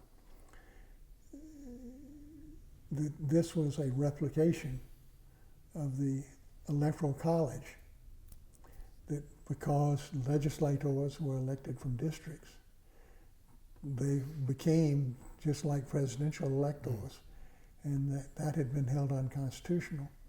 In the county unit case, it was be governed by the county unit case rather than a popular election, rather than by the broader principles of Reynolds v. Sims, Baker v. Carr, and so on. During the argument, Judge Bell was fairly aggressive in saying, why are you arguing the narrower point? Don't you have confidence in the broader one? And I said, no, there are 2 alternatives. Anyway, they came out with an opinion a week later holding the 1824 constitutional provision unconstitutional, ordering a runoff election in accordance with the election code, since if the constitutional provision was unconstitutional, the election code would take over and provide the remedy. Well, I'm sitting in my office on Friday afternoon. This is literally 24 hours after the opinion came out, and I get a call from the clerk's office of the U.S. District Court saying, I have just received a call from the clerk of the Supreme Court of the United States. The Supreme Court is taking jurisdiction of this case. You were instructed to file briefs, typewritten briefs, 2 weeks later, and replace them as soon as you can with printed briefs, and the oral argument will be X. And so we were on a fast track. And you might relate that to what's happening in the Supreme Court currently with the presidential immunity case. But anyway, the case was on a fast track. I spent Wednesday night before Thanksgiving at the Sutherland firm with Randolph Thrower and a number of his lawyers editing the brief and to Thrower's credit, he was a respected senior partner at a law firm. He was there with his coat off, his sleeves rolled up, working on editing the brief and getting it all done, supervising it, and so on, along with all of us pygmies. They typed it up, put an associate on a plane to Washington the next day to get it printed, and filed the printed brief on the Friday after Thanksgiving. Anyway, again, I'm a peon, so it was decided that the case would be argued by a senior partner at what is now the Alston firm, Frank Shackelford. And it would be better to have a more experienced lawyer argue the case. And I can understand that. Whether I agreed with it or not was not important. Anyway, the case was scheduled for oral argument on a Monday. On Friday afternoon, I was at the office. My wife was then dressing for a formal Atlanta Bar Association dance to which we were going. And I got a call from Randy Thrower that said, Frank Shackelford's mother-in-law has died, and Frank is not going to be able to argue the case on Monday. Will you do it? And of course, having more self-confidence and brains, I said, of course. And so I called my wife and said, change your plans. We're not going to the party, and I'll see you when I see you. So I stayed down working that night and Saturday. Flew to Washington on Sunday, and the Republicans had arranged for me to meet with some senior lawyers from other states who had vast Supreme Court experience, including the one I remember is Charles Ryan, R-Y-N-E, who was the former president of the American Bar Association, a partner in a major law firm in Washington. And we met, and they wanted me to sort of do a précis of the case, and I did. And whether they were satisfied or not, that was all there was. And so I went to the Supreme Court on Monday. 3 minutes from the oral argument, you knew how the case was going to come out. The state was represented by Assistant Attorney General Harold Hill, who was a good friend, later Attorney General, or later a Supreme Court Justice, Chief Justice of the Georgia Supreme Court. Hugo Black asked Hill a leading question. Mr. Hill, there's nothing in the federal constitution tells Georgia how to elect a governor, is there? And Harold, of course, said, of course not. We lost 5-4. That was the first time Hugo Black, in his history of the Supreme Court, had ever voted against the voters and the right to an election or majority vote, issues like that. It was totally out of character with everything he'd done. But the way the Supreme Court was split, you knew you had to have that vote. Right, because of the 6-3 that was,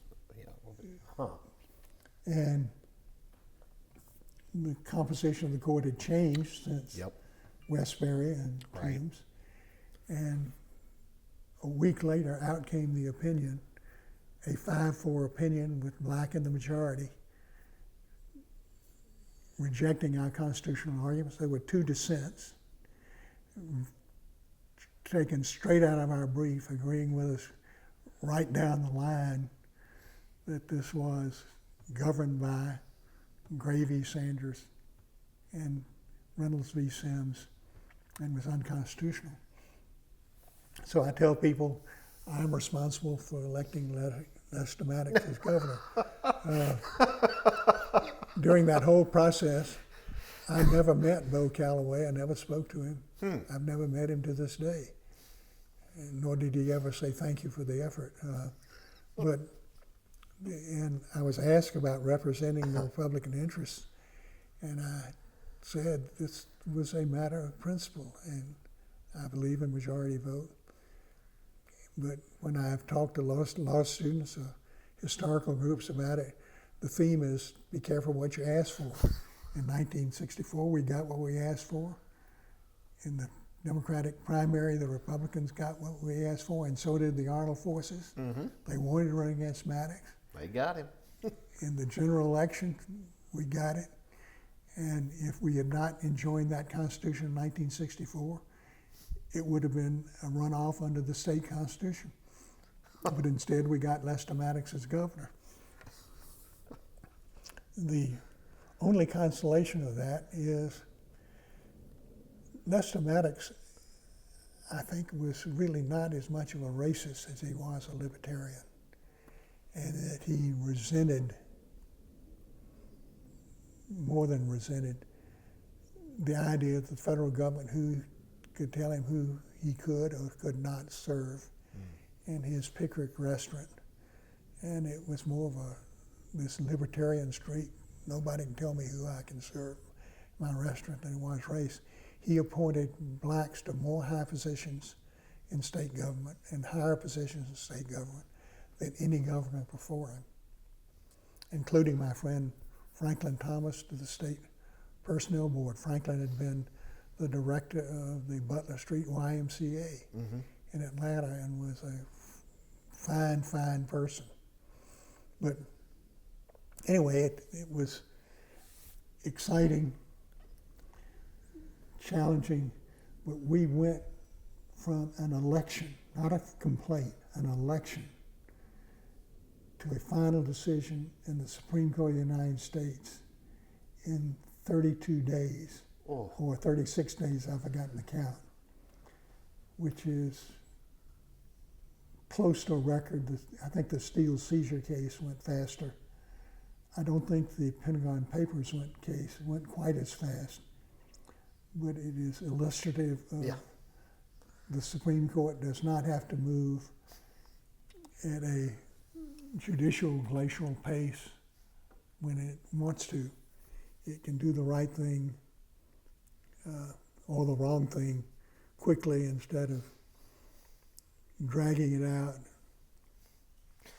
But it was a fun effort. Glad we made it. I worked with some really wonderful lawyers to try to do the right thing, and unfortunately we didn't win. Well, now now of course we have runoffs, and so the shoe's on the other foot now, and then some of the other siders are arguing that we should do away with runoffs and I guess have plurality elections. And well, that's always been an argument, and again, you got to be careful what you ask for. The NAACP and the Black Civil Rights Movement have always felt that a requirement that you receive an absolute majority for election was designed to discriminate against black people because there were always white majorities, and that even if a black made a runoff, they would lose the general election, and therefore they wanted plurality elections. And there's an argument for that. There's also the argument that anybody who's elected needs majority support, not merely plurality support. And if you have plurality elections, as you have in many countries, you can have somebody who gets 30% of the vote and wins, even though 2/3 of the population think they are idiots and are opposed to them, and they don't have majority support. So I think on balance there is something to be said for requiring a majority vote in a runoff and preventing things that you're risking in the presidential race of having a Ralph Nader come in and upset the election when he has no possibility of being elected. Right. Well, tell me about your experience on right now, or heretofore. You've been focused on the Assembly, General Assembly, congressional districts, gubernatorial elections. Tell me about your work on the Atlanta City Charter and how that came about, and how you came to chair this august board. Well, in the summer of, I guess it must have been 1970, I was at the beach in South Carolina with my family when I received a call from Sidney Marcus and Grace Hamilton, who were good friends and respected members of the Fulton County delegation. Really unknown to me, the General Assembly had passed at the previous session a statute requiring the creation of a charter commission to revise the century-old Atlanta charter. The charter had not been comprehensively revised since 1874. At the Kilpatrick firm, it was published in a book that was literally 3 inches thick, if not more, written on cigarette paper, both sides. It had been amended hundreds of times, maybe thousands of times. I never did a count, but all piecemeal, so on. And the Fulton County delegation was then a quality bunch of state legislators, really fine people.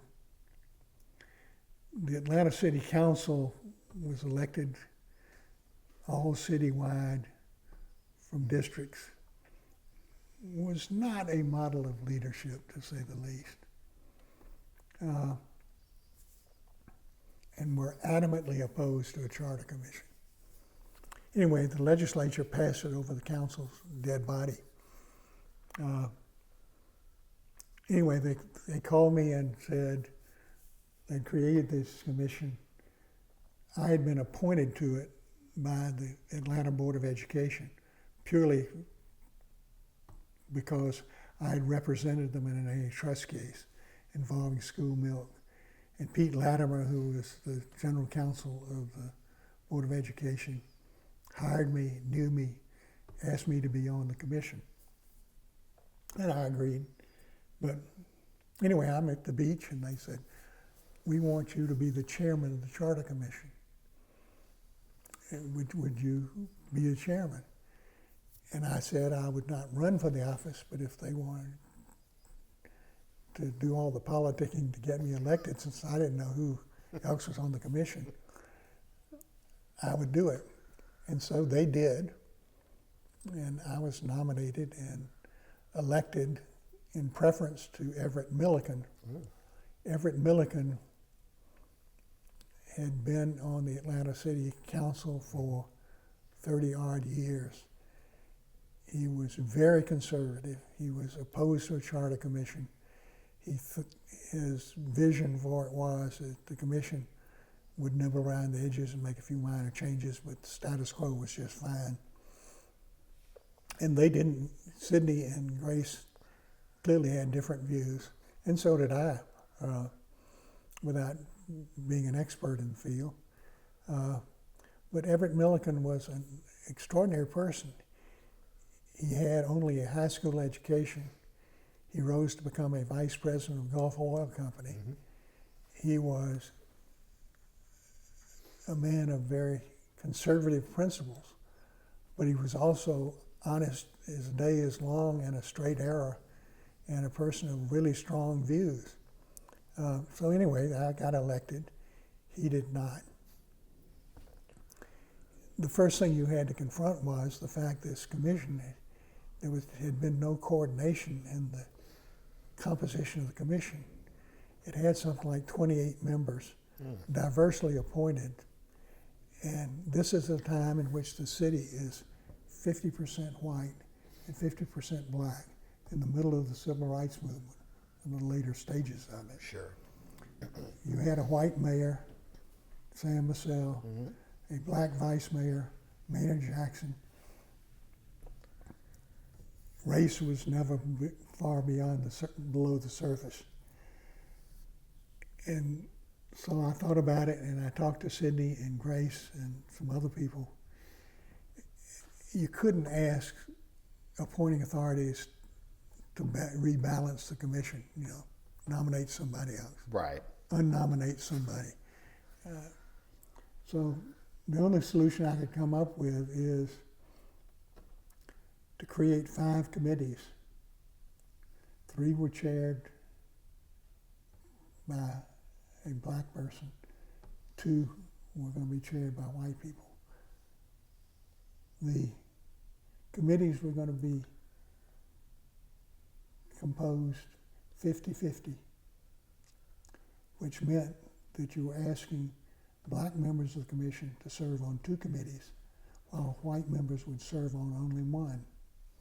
And the vice chair of the commission was Grace Hamilton. And so, as it turned out, in the committee structure, at least, there was 50-50 representation. And 3 black chairs, 2 white chairs, and so on.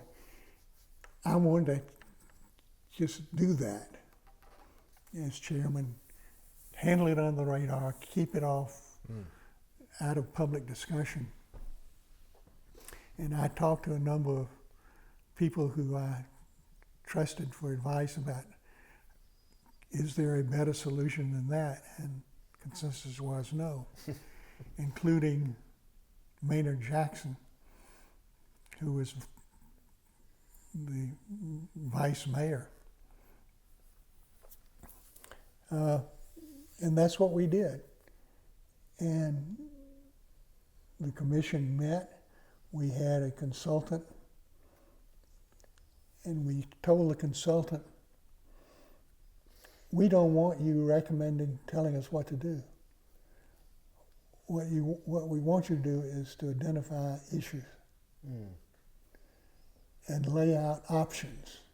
So go through that 3-inch thick charter and don't even go through it. And we did forget that thing. Take everything you know about local governments and so on, and there were a lot of things available. But there were always choices. And we want you to lay out the choices and the pros and cons of each in a position paper, which would go to the committees, and they debate it, and they come up with a recommendation. And we said to other members of the commission, if you want to attend the meeting of a committee that you're not on, you're absolutely welcome to do it. And we got no real rules, so if you want to talk in those meetings, that's okay too. And the committee would come up with a recommendation and go to the full commission, at which point everybody had those white papers, and everybody could have their say. And then you'd vote and decide the issue, and make, by majority vote, whatever you thought the right choice was. My view in presiding over the meetings was, I was not interested in making the railroad run on time. I wanted everybody to have their say, and frankly allowed a lot of debates to go on a hell of a lot longer than they should have, and repetition and all that sort of stuff. But I didn't want anybody to feel that they were being log-rolled or we were running a railroad and had predetermined outcomes. And I know Everett, among others, felt very strongly that I was wasting a lot of time doing that, but that's the way we ran the meetings. One of the strategic choices I made was I appointed Everett as chair of the Finance Committee. That was his strength. That was something he was committed to. If you wanted to debate Everett Milliken, you damn well better come prepared, because he was well informed. He would debate things on the merits, and if you came in blowing hot air, he would cut you to pieces. and justifiably so. There was something unique in Atlanta government that Everett cared deeply about. And when the finance committee met in committee and then in full commission, he had the floor and told a story. And the story was this. During the 1930s, people don't know it, think of Atlanta as a prosperous city and all that stuff. The city was totally bankrupt. 7 or 8 members of the Board of Aldermen had been convicted of felonies, of bribery, and so on. The city could not pay their employees. They didn't have the money. The city had to issue scrip, which were IOUs, to the employees. The scrip was redeemable at only 3 places: the Fulton National Bank of Atlanta, Trust Company of Georgia, and Rich's Department Store. And those 3 businesses were effectively making non-interest-bearing loans to the city by redeeming the scrip. Exactly. But giving the employees the ability to buy bread and milk and clothing and keep their families going during this really crisis. Everett Milliken was a young member of the city council. And whether he was the author or merely one of the authors, they came up with what became the city budget law. And this was in this antiquated charter. It provided that there would be a budget commission whose duty it was to estimate anticipated revenues of the city for the coming fiscal year. And in doing so, they could take the tax base, multiply it by the millage rate. Mm-hmm. That's going to produce this much in property taxes. You could take other sources of revenue that were committed and certain, and then you took 98% of the total, and the council was prohibited by law from appropriating more than that amount of money. Well, as with any budget estimate, as the federal government does all the time, mm-hmm. You can be optimistic, we're going to grow business, we're going to collect more taxes and things that are pure pie in the sky, frequently fraudulent and overestimate revenues, and you're going to have a deficit. Yeah. But they did one more thing. They made members of the budget committee personally liable for overestimating revenues. Oh. So if they overestimated revenues and it didn't turn out that way, they could be sued and would have to pay it. And lo and behold, from roughly 1934 when this was adopted to 1970 when we were meeting, Atlanta came out of bankruptcy, had a balanced budget every year because the budget committee never overestimated revenues. They operated within the budget. They went from being bankrupt to having a AAA bond rating. And so Everett Milliken made this presentation. He brought with him script and he gave it to every member of the commission. Wow. I still have some. Oh, wow.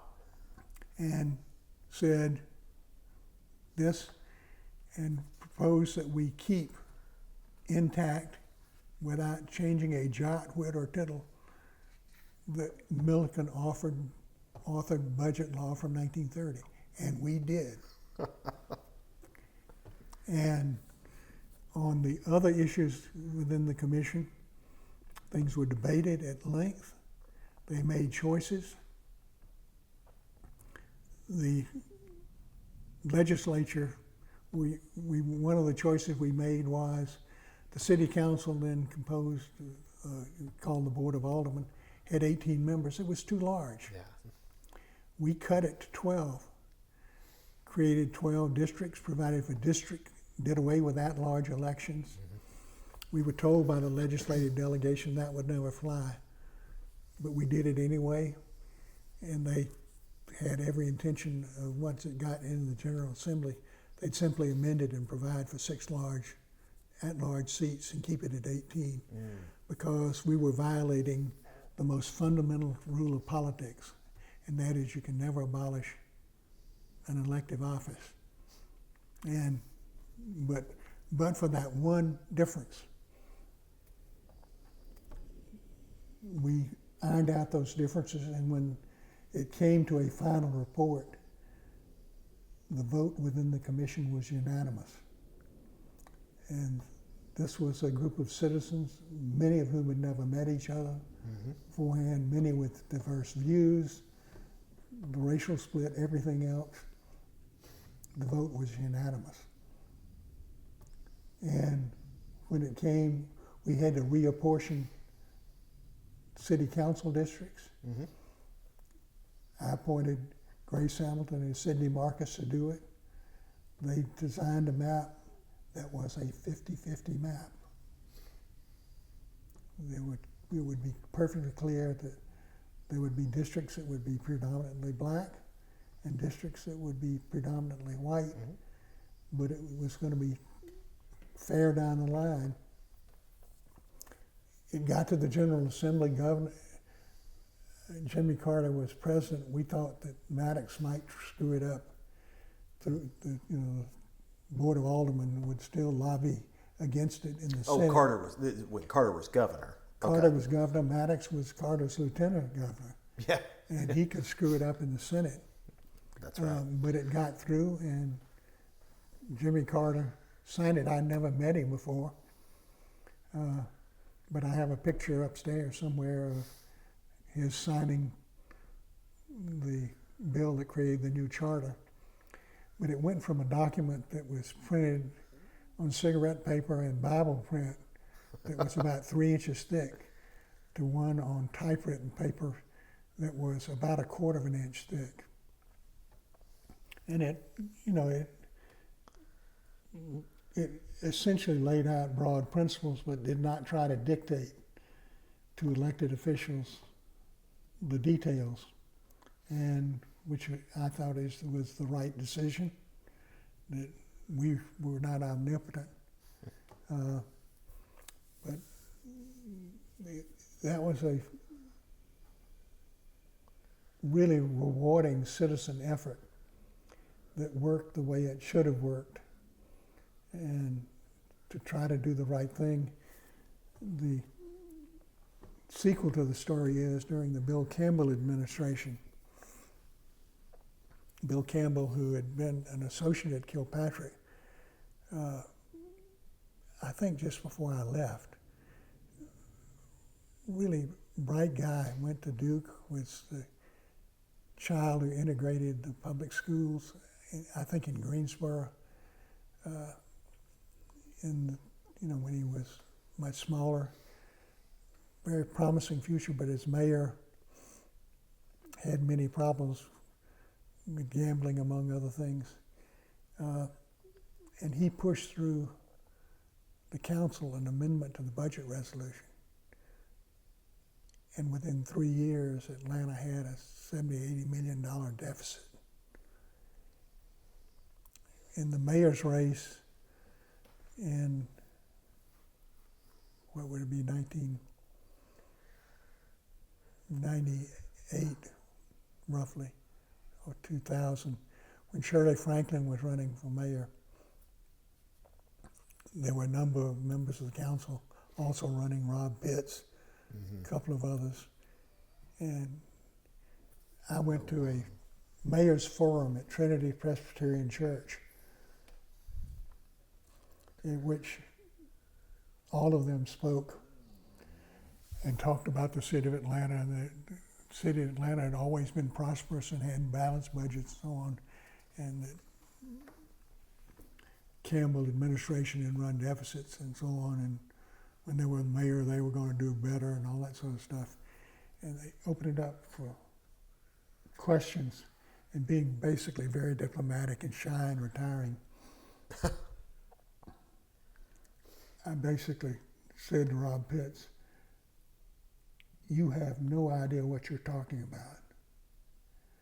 and I explained this history of the budget law, and that as a member of the city council, you voted for the amendment that allowed this to happen. And there was a woman, I've forgotten her name, who was also running, who was a member of the council, and you did too. And that you were as responsible for it as he was. And that went over, I think it made more of an impression on the audience, but I got a letter from Shirley Franklin, who was running afterwards, asking me to explain it. And I wrote her a long letter laying out this history, explaining it again in writing as I had done in that question and answer session. The first thing she did as mayor was to cut her salary by something like $40,000 a year. The second thing she did was to reintroduce the city budget law. And the city council passed it, and within a year or so, we were back with the AAA bond rating, and there was no deficit. I think there's a lesson in there. Well, you know, just because Everett and I may have disagreed, he would have kept at-large elections, for example. There were a number of things he may have disagreed with that we debated and people voted and it came out the way it did. But he was right, and he knew what he was talking about, and simply because you had disagreements with him didn't mean he wasn't right. And we listened, and he did what he was satisfied, he was heard, even when he lost. Mm-hmm. You know, there was an argument for at-large elections, you know. Sure. Overview of the city. On the other hand, the Atlanta City Council district was bigger than the populations of 130 or 40 of all of Georgia counties. Mm-hmm. So you could not make the argument that this was a small provincial group and you're running out of time. Oh, no, that's no problem. We can always add an additional card. But I mean, you know, coming out of this commission, the commission for the charter, and dealing with, you know, I think a young Paul Coverdale was on the commission as well. Yeah, Paul's a good guy. He had just been elected to the state senate, you know, from his district up around here somewhere. I don't know which direction, but you know, you're taking, like as you were saying, maybe Everett Milliken, who had run for mayor, I believe in '69. Yeah. You know, he came in third behind Ivan Allen and Rodney Cook. You know, to try and bring all those different personalities, ideologies together, and you have talked about working with Randy Thrower, who ran for Congress as a Republican. He was Richard Nixon's IRS commissioner for a while until he ran afoul of. Well, he resigned after he was ordered to give him an enemies list, mm-hmm. And I mean, he was a principled person, highly respected. So I think, you know, what is it about maybe that personality and the personalities of Mickey Mixon and your other J. Elmore that you come together in the late 1970s to found Bondurant, Mixon, and Elmore? Were your personalities and styles complementary, or was this a trio of diverse minds? It didn't happen that way. Okay. I was a partner in Kilpatrick from 1968 till 1977. Great firm. I loved it there. Great people. I was approached by a friend, Mike Trotter. Mm-hmm. We had worked together in Good Government Atlanta. Mike and a group at Alston wanted to leave and form their own firm, they needed a litigator. And I had some policy differences of opinion with the Kilpatrick firm and was frustrated. I liked the firm, I liked the people. I was reluctant to leave, but I decided to anyway. I wanted, in the new firm, it was going to be me and this group from Austin, and I was a little uncomfortable with that, so we recruited Buck Griffin, who was with a construction firm, and to leave, and so we formed a firm that became known as Trotter, Bondurant, Griffin, Miller, and Hishon, I guess. Hishon, there's a name that'll come up. Yeah, and Bob was a tax partner at Alston and a very able guy. And we were starting out as a full-service law firm. Mm-hmm. Bob Miller represented Charter Medical and had a medical nursing home, psych facility practice that was very good. Mike had a number of major corporate clients. I was the litigator. And Buck field was construction litigation, and he brought a couple of people with him, and so that was the initial structure of the firm. And we were viewed as a new powerhouse coming on the market. At one time we had 4 ex-Supreme Court clerks in the firm. Anyway, as things rolled on between 77 and 85, one group and then the other left because of reasons that I'm not sure I fully understand. Sure. But by 1985, Mike had left and formed another firm called Trotter, Smith and Jacobs that grew to 85 lawyers at one point. Buck left and formed Griffin, Cochran and Marshall, a construction specialty firm that didn't have that.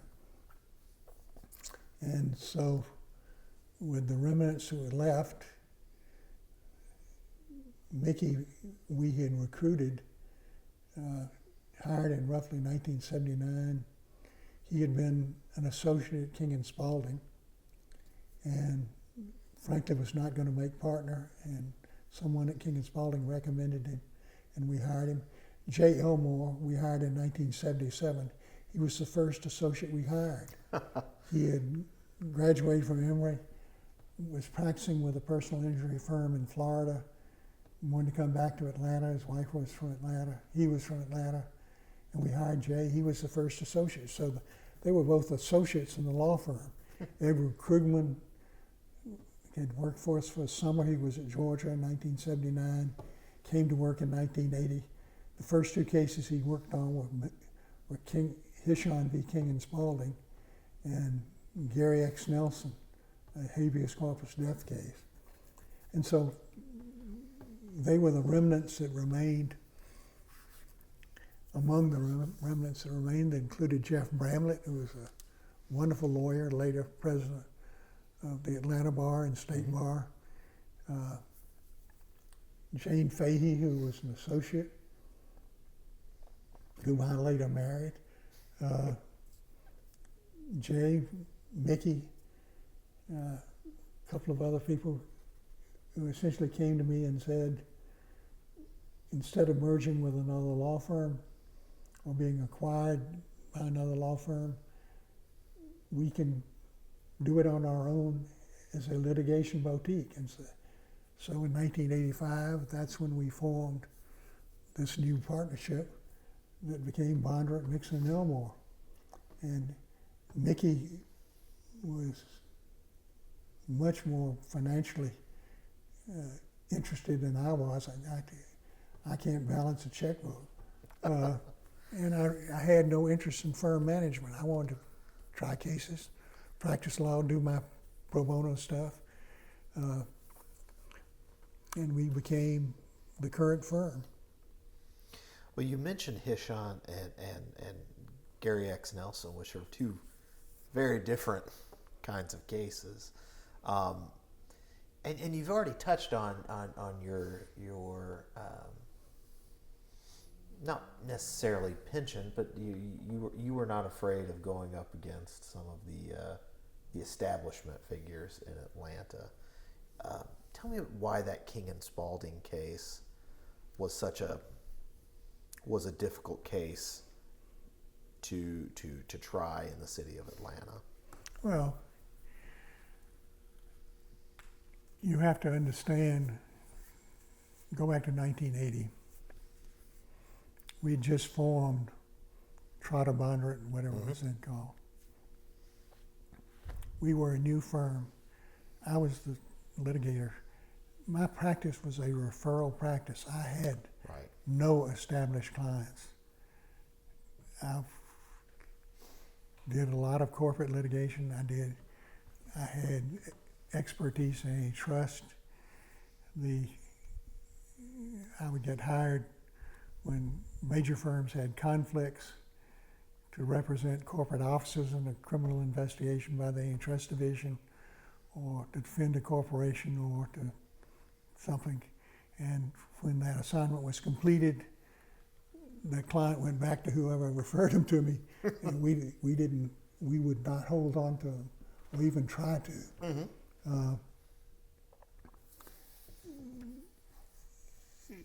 Bob was a partner in the firm. His wife, Betsy, was the first female associate hired by King and Spalding.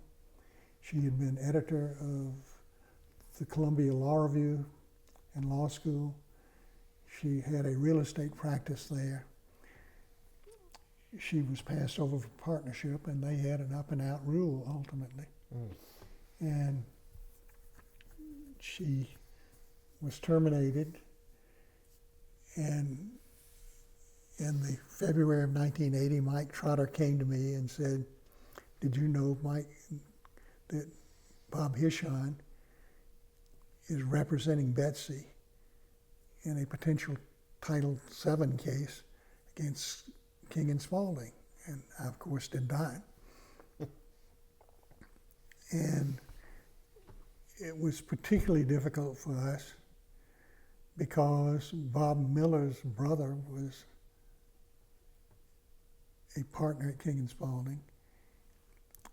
Eric Ranney, who was an associate's brother-in-law, was a partner and associate at King and Spalding. Bo Garrett, another associate, was married to Ruth West, who later became Ruth West, an associate at King and Spalding. I had many friends at King and Spalding. They were a major referral source. We were on the same sides of some things and opposite sides of others. That's the way it was. And so we had every reason and excuse to turn it down. From a business perspective, you're going to lose a lot of friends and a lot of referral sources and those personal relationships. So I tried very hard to find other counsel in Atlanta to represent Betsy, and nobody would do it. And so Mike and I talked about it, and we essentially said we did not feel comfortable telling Betsy she couldn't sue King and Spalding because of these other repercussions. We didn't feel comfortable telling Bob you couldn't represent Betsy. We couldn't find other counsel. And so the conclusion was, I agreed that I would represent Betsy. I didn't want to, per se, for all of those reasons, but I felt that she needed representation, and I thought that it would be unwise for Bob to represent her because it's sort of like representing yourself. Plus, Bob was a tax lawyer. He was not a litigator. And candidly, Bob had a very bright side and a very dark side. And as a litigator, he would use napalm when a .22 rifle might be more appropriate, and make things a lot worse than they were. So I agreed on the condition that I would be the lawyer and Betsy would be the client, and Bob would have absolutely nothing to do with it. And Betsy would deal with me and I would deal with her. There wasn't going to be a third wheel. Lawyer client, with no advice, no interference, so on. They adhered to that scrupulously. And Betsy was the perfect client. She was not a headline seeker. She did not go to the newspapers and try to portray herself as a martyr and so on. I did everything I could to settle the case without having to bring it, but was unable to do it. I was told by a partner at King and Spalding, we could take care of yourself, and I will describe the meeting. I called Frank Jones, who was a really respected lawyer whom King and Spalding had just recruited out of Macon. Frank had a very successful firm in Macon. He became a partner at King and Spalding. He was somebody I knew. I called him and said, Frank, we both have a problem, and explained it. This case is not going to be good for anybody. We don't want to bring it, but we will if we have to. And it's not in King and Spalding's interest, not in our interest that it be brought. It ought to be settled. Frank agreed, but called back and said that he was only relatively new there, and the firm had appointed a committee for me to meet, and he arranged a meeting. Well, I went to the meeting, and you knew what you were into when you grabbed that door of the conference room, and the doorknob was hot like a fire on the other side. King and Spalding hired Ham Loki. Ham Loki was a very good friend of mine. He had worked on the Toombs v. Fortson case, so I'd gotten to know him. He was a friend of my parents. They had been at school at the same time in the 30s. Very respected, fine lawyer. He had once been an associate Kilpatrick in the 40s. Ham was a partner with Henry Bowden in a firm called Loki and Bowden that never had a written partnership agreement. They were a handshake partnership that believed to their tippy toes that a law firm partnership relationship was like a marriage, and that was the professional relationship, and that nobody could tell you who you had to have as a partner. And that was one of the 10 commandments for Ham and many other lawyers, especially older lawyers. I made my pitch that we didn't want to bring this. This was going to hurt everybody, and was told by the partner at King and Spalding, we can take care of ourselves. And I said, let me explain this to you. You can't win this case. Now, as a matter of law at that time, there had only been 3 Title VII cases in the country involving lawyers. They had all involved associates who got fired after a year at the firm and claimed they were discriminated against and so on. There had never been a case involving moving from the associate status to partnership.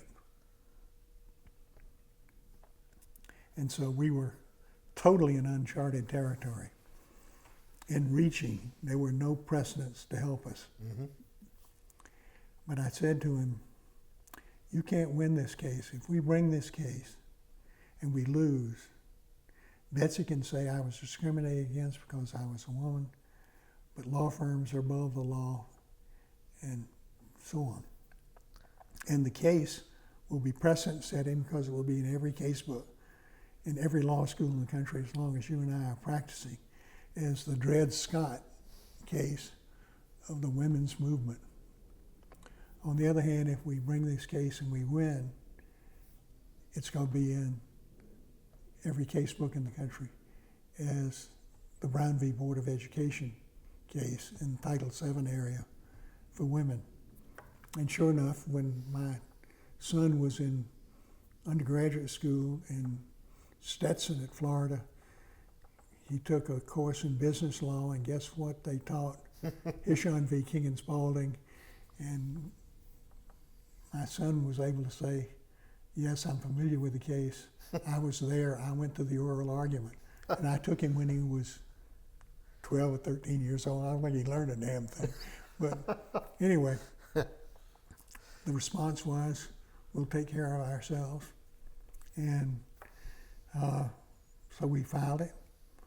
And I have no doubt that it cost the firm literally millions of dollars in legal fees that we would have earned from referrals. There were many lawyers who thought it was sacrilegious, unprofessional, so on, disapproved of it.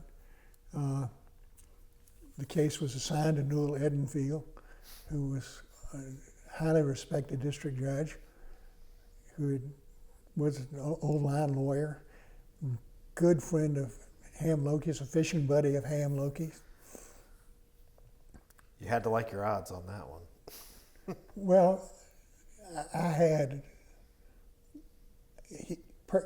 Judge Edenfield was the perfect draw. I mean, we both respected him. I didn't worry a bit about home cooking. He might agree with me philosophically, whatever, but it's what he believed. We had a pretrial conference, and Judge Edenfield said that he and Ham were going fishing at Homosassa. That there was a fishing club down there that some of the people went to. I never got invited, but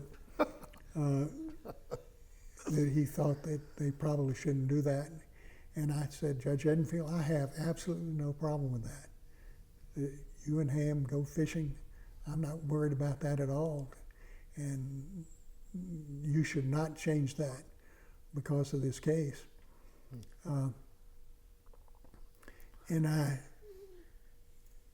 had one of the things he wanted to avoid in the case, that I wanted to avoid, was an unnecessary bloodbath. And there would be a bloodbath.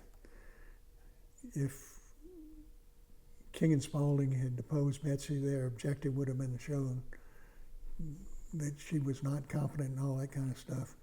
And I would subpoena their personnel files about all the letters of recommendation she'd gotten from clients. I also would have subpoenaed their other personnel files that showed there were a lot of shitheads who were male, but who were members of the Piedmont Driving Club who got to be partners year after year while women got passed over. And you would go into the qualifications of a lot of young lawyers who made partner at the firm to show that they were not the shining lights portrayed, and that she was better qualified than they were. And there'd be nothing but collateral damage and casualties from that. And there was a core legal issue. Did Title VII cover partnership opportunities that associates had within law firms? And that was a clearly unresolved issue. And I said to Judge Edenfield, what I think we ought to do is stay discovery in this case. Give me limited discovery about King and Spalding and its structure. Serve a set of interrogatories. They can then move to dismiss, and we'll have this information about structure. And you can rule on it a question of law. And if I'm right, case goes on, we'll have to get into this stuff. But if I'm wrong, we don't have to. And I think Ham wanted to oppose it because I proposed it, but he couldn't think of a reason to do it. And so Edenfield did that. And so I've served a set of interrogatories. They answered some of the questions, but not others, and I moved to compel answers. And on the motion to compel, Judge Edenfield dismissed the case on the ground that we had no constitution, no statutory right under Title VII. And he repeated the language, law firms are like a marriage, this is more than an employment opportunity, and so on. And so it went up to on appeal without, there was clearly wounds on both sides, but we avoided what I wanted to avoid most of all. And it went up as a pure question of law in the Court of Appeals, which for me was the most favorable standard of review, because the standard of review on a complaint is there any set of facts in which there was ever a chance for legal relief? If it had been a jury trial or a trial before the judge, and he found as a fact that she was less qualified than the people they made partner, you'd have no chance on appeal. Mm-hmm. No chance. And so he went up with this legal question. When we had the argument in the Court of Appeals, Ham represented King and Spalding, we both were unsatisfied with the argument. The court's questions really didn't go to the heart of the case. They wanted to treat the case as what I call a partners and drapes case, that the associate was complaining that because she was a woman, she had a smaller office, so she didn't have the redecoration allowance or whatever. And after the argument, I wrote a letter to the court that said this was not a case about discriminating against her as an associate, but the denial of partnership. And it was that issue, not the other issue. I could have won the other issue, but that was not what the case was about. And Ham concurred, and a few months later out came an opinion written by Judge Peter Fay, in which he, unlike many appellate opinions, he took each argument we made, he stated the argument fairly and gave what he thought was the answer and ruled against us.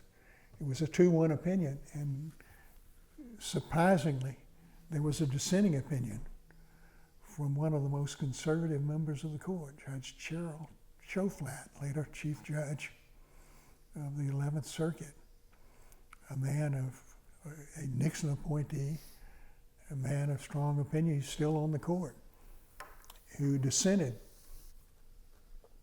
We petitioned for cert, the Supreme Court granted it. We argued it. I took both my oldest daughter and my youngest son to the argument.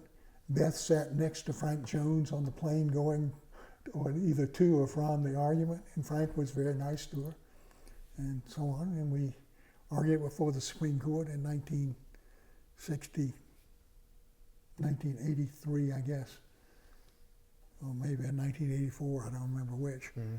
Mm-hmm. And the court came out with an opinion 9-zip in our favor, written by Warren Berger. One of the funny side stories of that case was that when you apply for certiorari, there is a clerk's pool in the Supreme Court that writes memos for the justices recommending the grant or denial of cert in cases. Justice O'Connor participated in a pool of 6 other justices. One of our then former associates, then known as Jane Vico, had gone and clerked for Jim Hill on the 11th Circuit, but was clerking for Justice O'Connor when that cert petition was pending. She recused because she'd worked for the firm. and it was assigned to another clerk who later became dean of the Cornell Law School, who recommended that O'Connor vote against certiorari. This story appears in a book printed, so it doesn't come from Jane, the clerk. But O'Connor storms into the office one day holding the cert memo and said, "Which one of my clerks wrote this?" and voted to grant cert and so on. And of course, you know Justice O'Connor's history. She was number 2 in a class or 3 in class at Stanford. Rehnquist was number 1. She couldn't get a job with a law firm after graduation, any law firm. She was offered a secretarial job at Gibson, Dunn and Crutcher, one of Los Angeles leading law firms, and instead went to work in the district attorney's office and later became a member of the Supreme Court. But it turned out that after clerking for O'Connor, Jane came back to us and became an associate and later a partner in the firm. And we were later married, and Justice O'Connor has been a guest in our home several times. I've taken her fly fishing. But the court's opinion was written by Berger. Candidly, it's a very poor opinion, but it was 9-zip. And King and Spalding hired my closest friend, C.B. Rogers, to represent them, and we settled it. And it went away, and during the entire litigation, Betsy never said anything publicly. She was not interviewed by a newspaper or the Daily Report or NPR and so on. And while the case was pending, she became a partner in another law firm, had a very successful real estate practice, and unfortunately died of cancer a few years later. But it was the right thing to do. It alienated many lawyers. On the other hand, there were many other lawyers who thought it was the right thing to do. And it was, from a firm perspective, it was not a wise business choice. But from a principal perspective, I knew what I was doing. I did it for the right reasons, and I would do it again. And candidly, I would be embarrassed if I had copped out on that, and I had all kinds of good excuses. But that would have been a cowardly retreat. Well, I want to fast forward to the last case you argued before the Supreme Court, Rucho versus Common Cause. Yep. We're in something of a interesting political time, and one of the major issues that is thrown out as a reason for, or at least a contributing factor to hyperpolarization is gerrymandering. Of course. Tell me about the Rucho case and your arguments, and then the arguments of the 5-4 court that the Chief Justice offered up.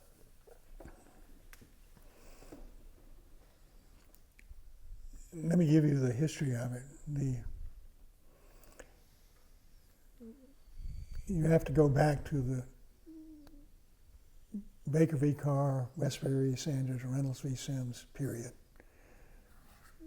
Part of what the court said was that the one-man, one-vote rule was designed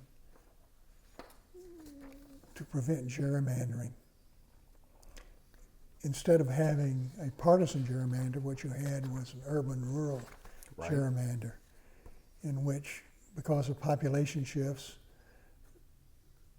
the rural voices in the legislature were given disproportionate representation, And there it was then and still is now, and goes back to Thomas Jefferson, that the rural farmer is the yeoman closer to the soil and a greater American and more worthy than people packed into urban areas and all that kind of stuff.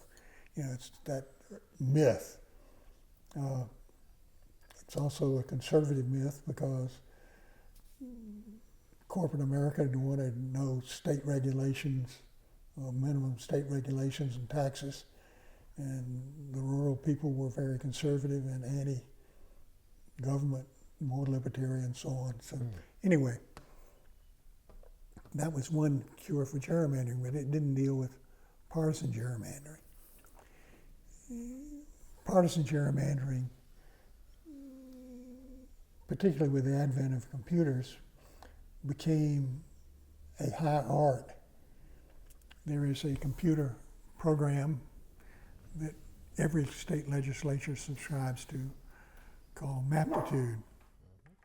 So we were talking about Maptitude and that computer program that draws. It has all the census data down to census blocks, all the voting history data of people in each census block. So you know, in Commissioner of Agriculture races statewide in North Carolina, did they vote for a Democrat or a Republican? In the Senate races, did they vote for a Democratic or Republican? Right. In the local House races, did they vote for a Democrat or a Republican? They also have the geopolitical data, the county lines, the city lines, everything that you could want. And you can program Maptitude to get anything you want. If you want to create a map that maximizes the number of Republican districts without, how many can we create without dividing a county? It can spit it out. If you wanted to say, we want you to divide the minimum number of counties but maximize the number of districts, that's a different configuration. It can run hundreds of iterations of that with great precision. The Republicans had an expert, whose name escapes me for the moment, who was an expert in gerrymandering and who I deposed, he's been deposed in other cases, who essentially testified that if you look at it statistically, voting history is the greatest predictor of future voting. And that if a district, you look how a district had voted, Democratic or Republican, in a past election, that was the greatest predictor of how they'd vote in future elections. Sure. And they used that data to gerrymander the districts. Well, in North Carolina,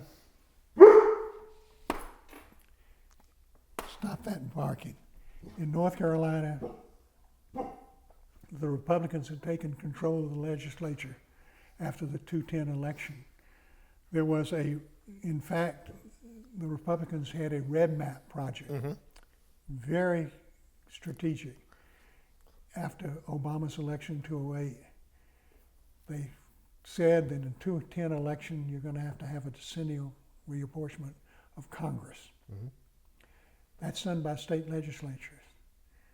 They looked at state legislative races and said, if we can control state legislatures and get Republicans elected, we can then gerrymander congressional districts and take control of Congress. And they set out to do that, and they succeeded. North Carolina was one of those states. North Carolina, in the 2000 to 2010 period, was a 50-50 states. In 3 congressional elections, there were Democrats they had 13 seats, a 7-6 majority. In 2 elections, Republicans had a 7-6 majority. They went from being a 7-6 state to an 11-3 state. I'm sorry, 10-3 state. My math's wrong. That was the objective. And they had gerrymandered the districts to do that. Well, after there was a litigation, well, let me digress a bit. I was on the National Board of Common Cause. We were opposed to gerrymandering. I contributed money to set up a competition for Common Cause nationwide for scholars, lawyers, law students, anybody who wanted to enter, on how to come up with a method of challenging partisan gerrymandering. There had been prior Supreme Court cases trying to challenge partisan gerrymandering. Mm-hmm. They had all failed, but they failed because they were brought as statewide cases. They were based on the idea that in the state legislature, the composition of the legislature, if you were a 50-50 state, it would be 50-50 Democrats or Republicans. Well, for a lot of reasons, having nothing to do with discrimination, that can happen if the distribution of voters is such that they're concentrated in some areas and not in others. It can be a purely normal result of the application of independent, legitimate redistricting principles of trying to keep counties from being divided, municipalities from being divided, what are called communities of interest together, whatever those are, agricultural interests together, urban interests. Right. And the Supreme Court had ruled in an early case that there was no constitutional right to proportional representation in a legislative body. So all of those had been brought on that theory and failed. So Common Cause started this competition in which we were going to award a monetary prize annually to the best paper. We actually awarded 3, to see if we could come up with an intellectual way to do this. We were taking a page out of Major League Baseball. You're not old enough to remember it, but during the 50s, if you listen to the Mutual Game of the Week, there was a contest for people to write in and make the best arguments of why baseball was a sport and not a business.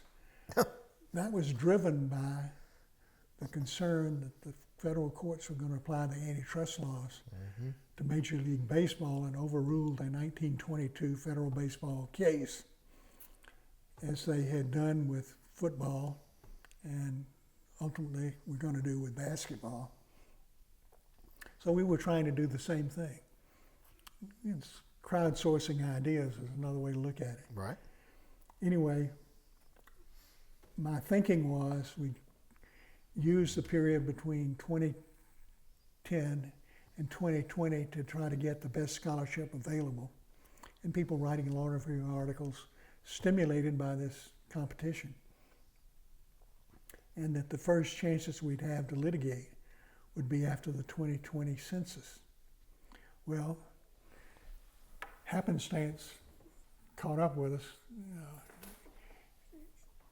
In 2016,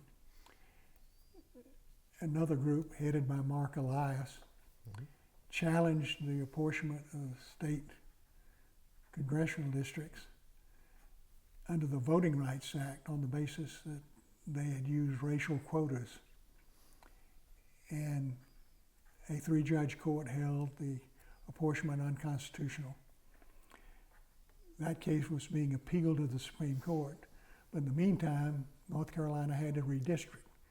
So they appointed a redistricting committees in the House and Senate, headed by the same people who had done it in 2011, hiring the same expert who the Republican National Committee sent around the country to do this for them.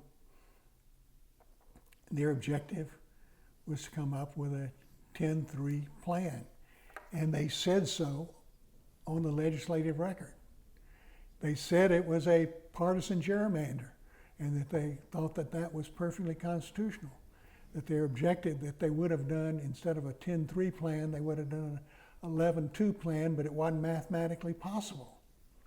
So you had the dream case on the record to prove that partisanship was not a factor, but the predominant factor,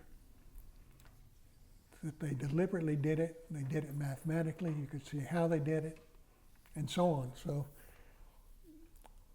I saw that from the point of view of being on the Common Cause board and said, this is the perfect test case. And so we brought it.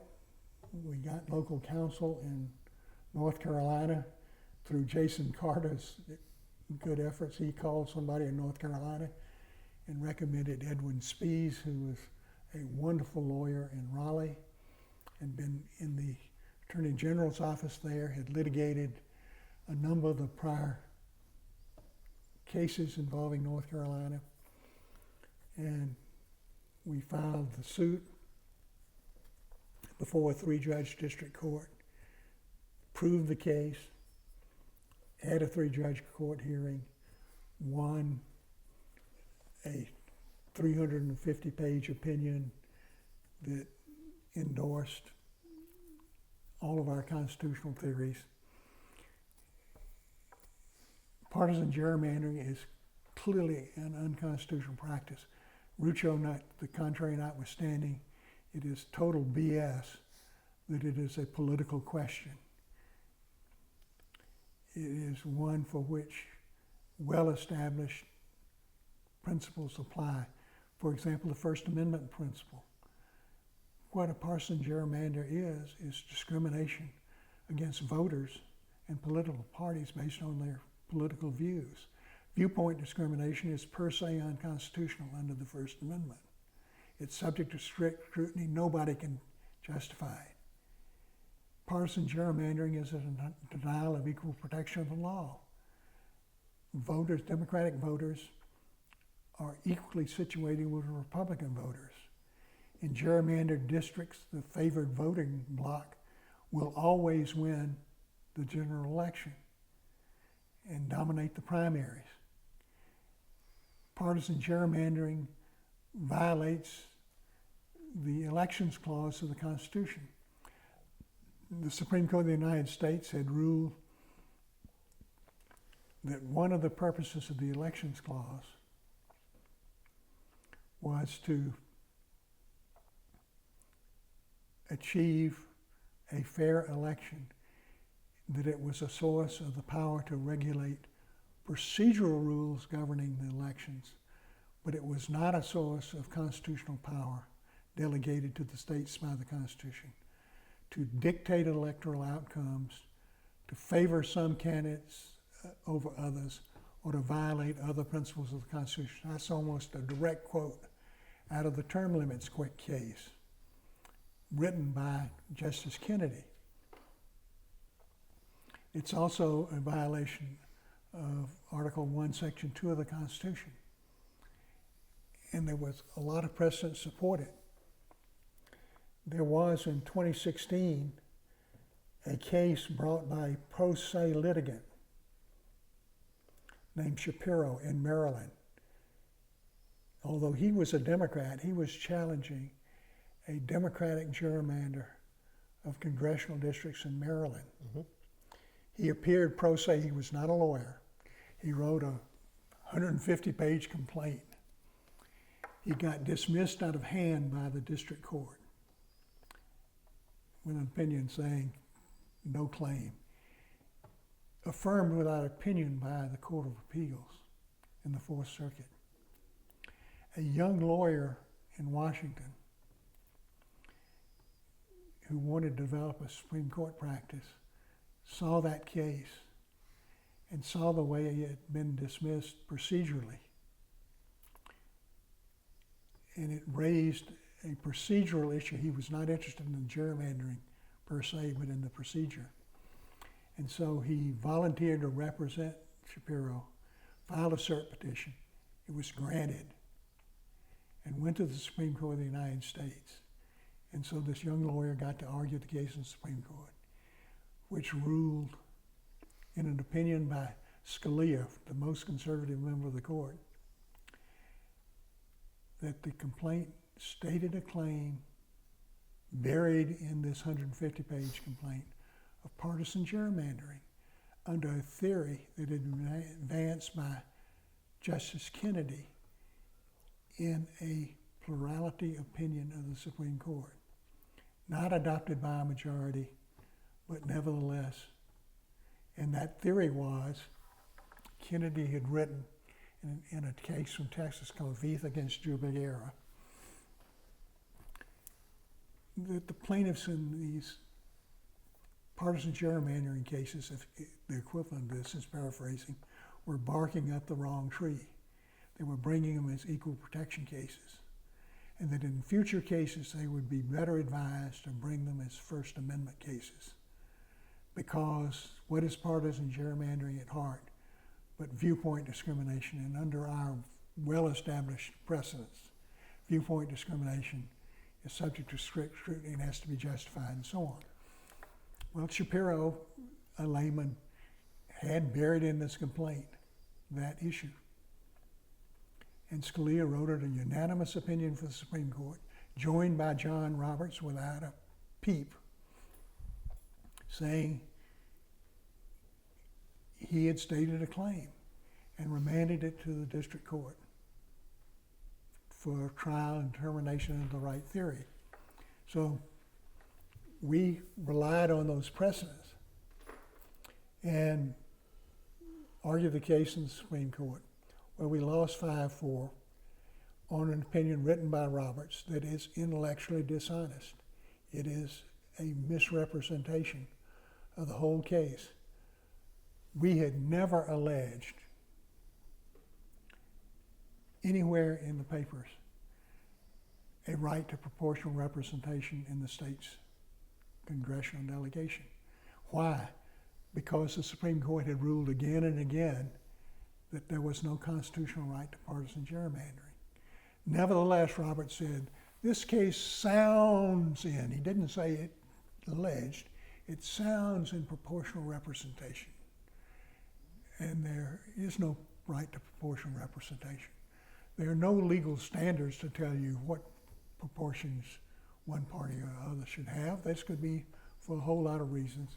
And he never addresses the Supreme Court's language under the Elections Clause in the term limits case, that the powers of states to draw congressional districts are to draw to lay out procedural rules for the conduct of the elections, that they did not include the power to dictate electoral outcomes, favor one party or another, or violate other Constitution. He doesn't address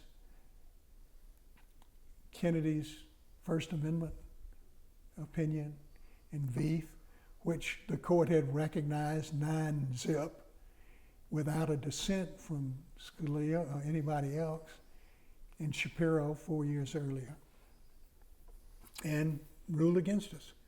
And so by reframing the issue as to something it was not, answering a question, the answer to which was dictated by prior precedent, that an argument we had never made, they voted on partisan lines, down the line, to rule that this was a political question for which there were no legal standards, which gave the states carte blanche to rape, murder, pillage, and burn in the redistricting.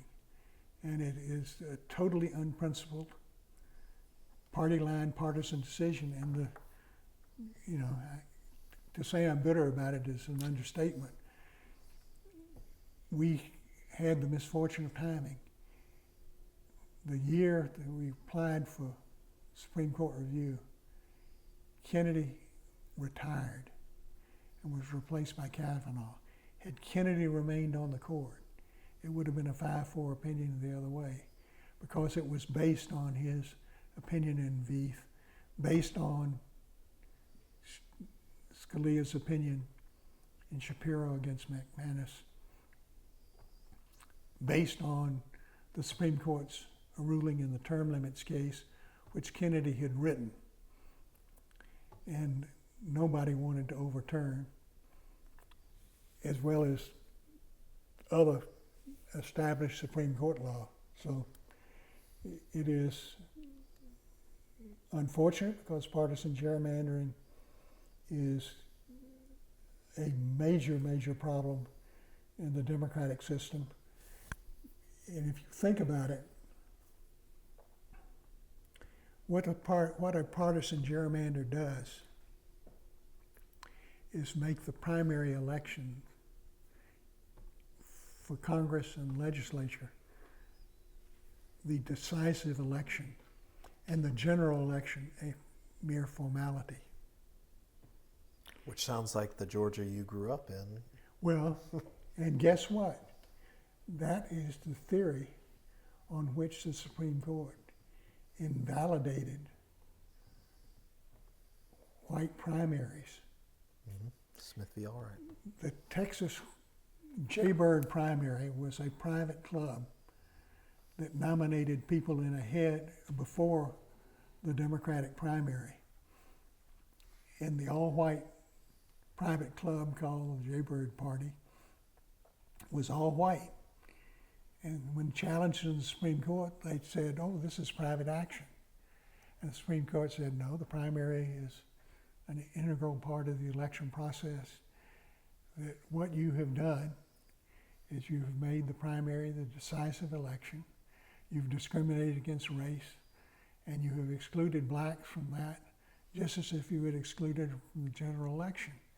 And black people could vote in the general election on a one-man, one-vote basis. The catch was the game was already over before they got to the polls.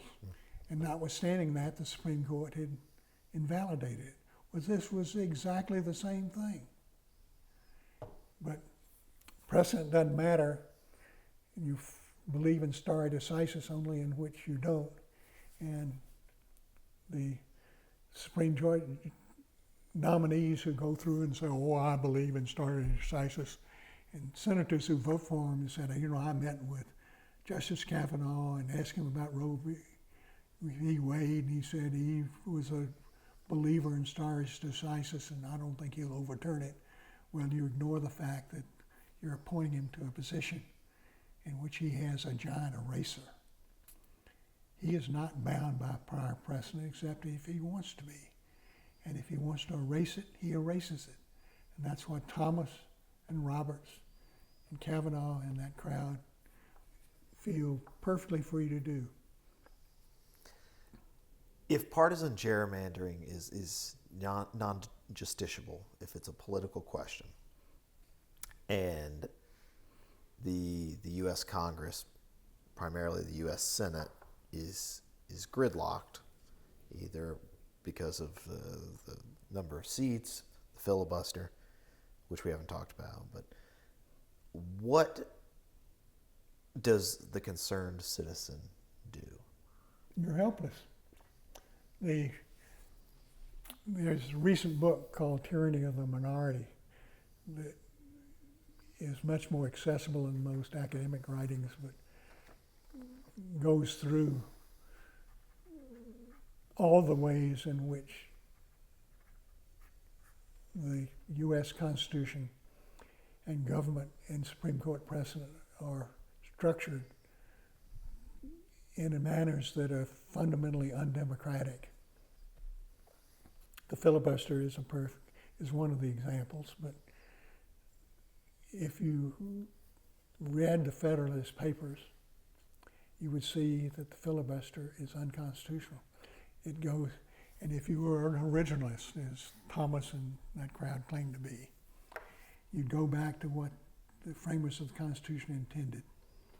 They intended the general principle to be one of majority rule in Congress. There were exceptions.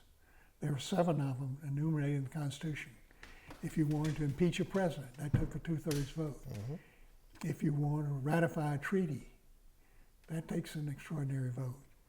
There are other things that expel a member of Congress. Right. Takes, Which we just had. yeah, a 2/3 vote. Everything else was intended to be governed by a majority rule. And the Constitution was attacked on the basis that it did not provide for enough security by requiring a supermajority vote for legislation. And Hamilton in the Federalist Papers says this argument is made that things would be more secure and stable if you required these votes. But the argument on the other side is, how much harm would that do? How much evil could you prevent with legislation that could be blocked by a small majority of voters? And that the rule was to be majority vote, and you'd have minority vote or supermajority voting only in limited circumstances. So I'd like to leave on a hopeful note, but I don't know that we can. Well, tell me, as you reflect on your legal career, what are you most proud of? 5 decades or more, other than this beautiful Labrador you've got here. What are your proudest moments? Well, clearly,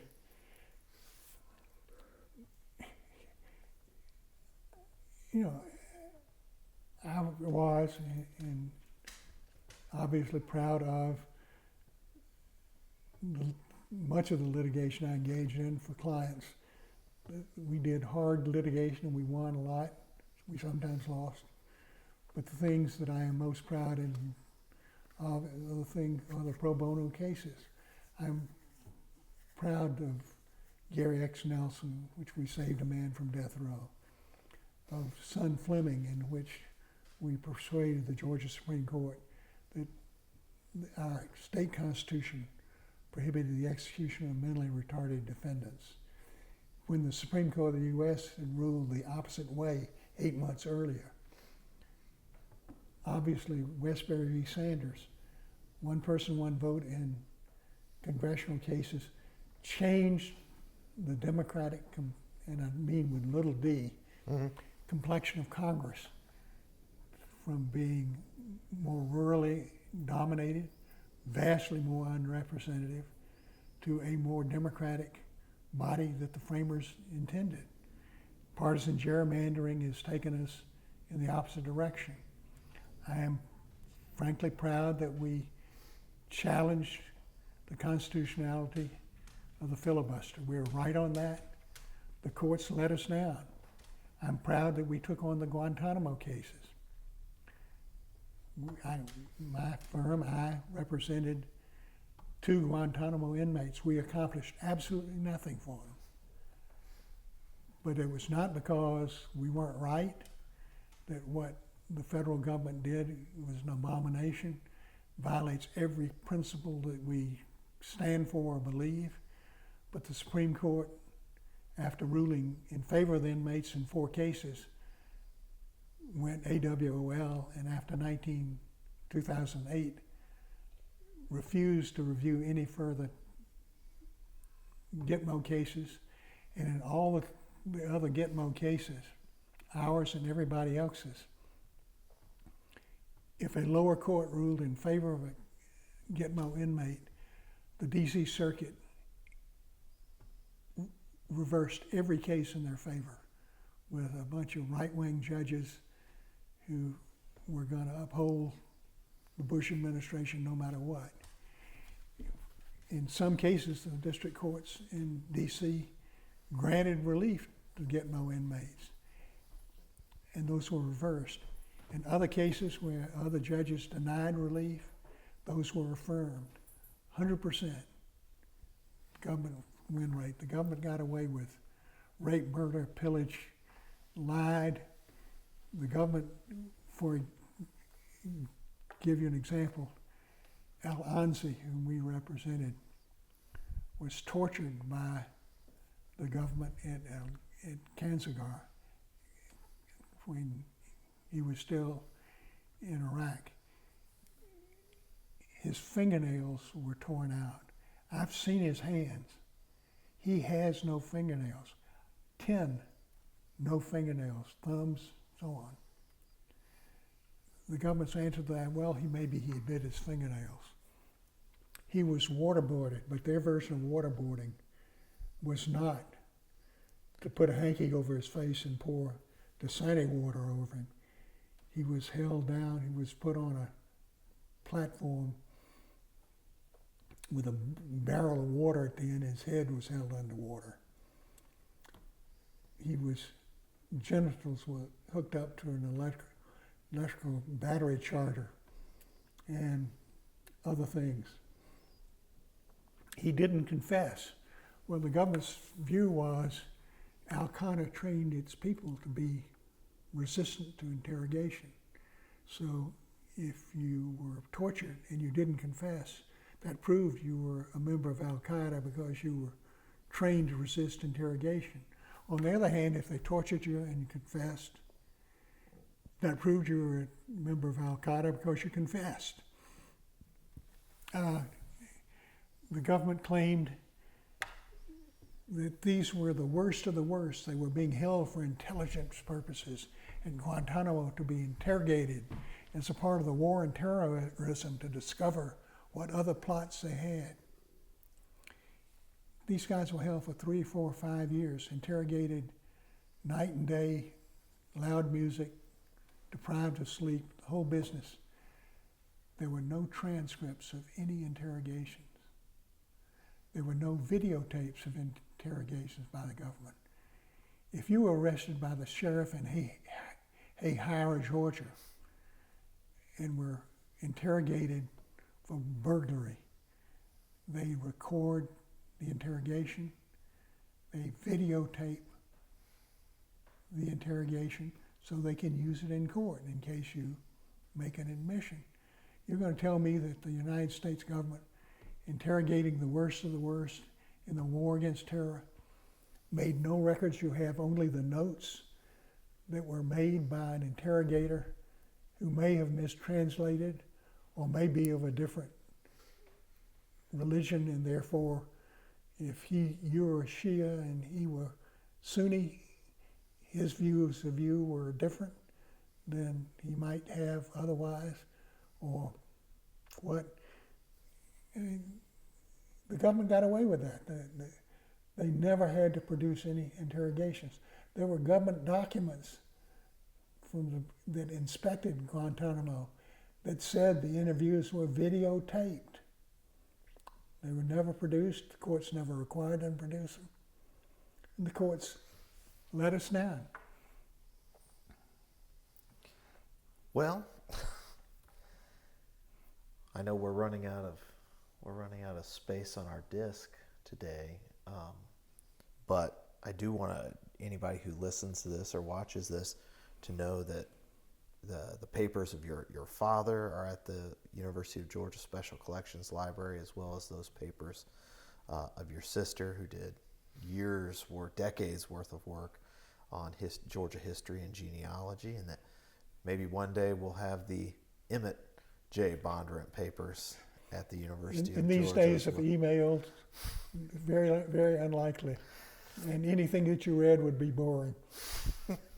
Well, on that note, sir, thank you so much for your time. We took up all of your morning and most of your afternoon, but thank you so much. It was an honor and a privilege to finally sit down and have this conversation. I'm glad to do it. I'm sure that if anybody listens, they'll go to sleep. No, You'll have a guaranteed cure for insomnia. Well, I disagree, but we'll let the audience decide. Thank you so much. Really do appreciate it. Thank you.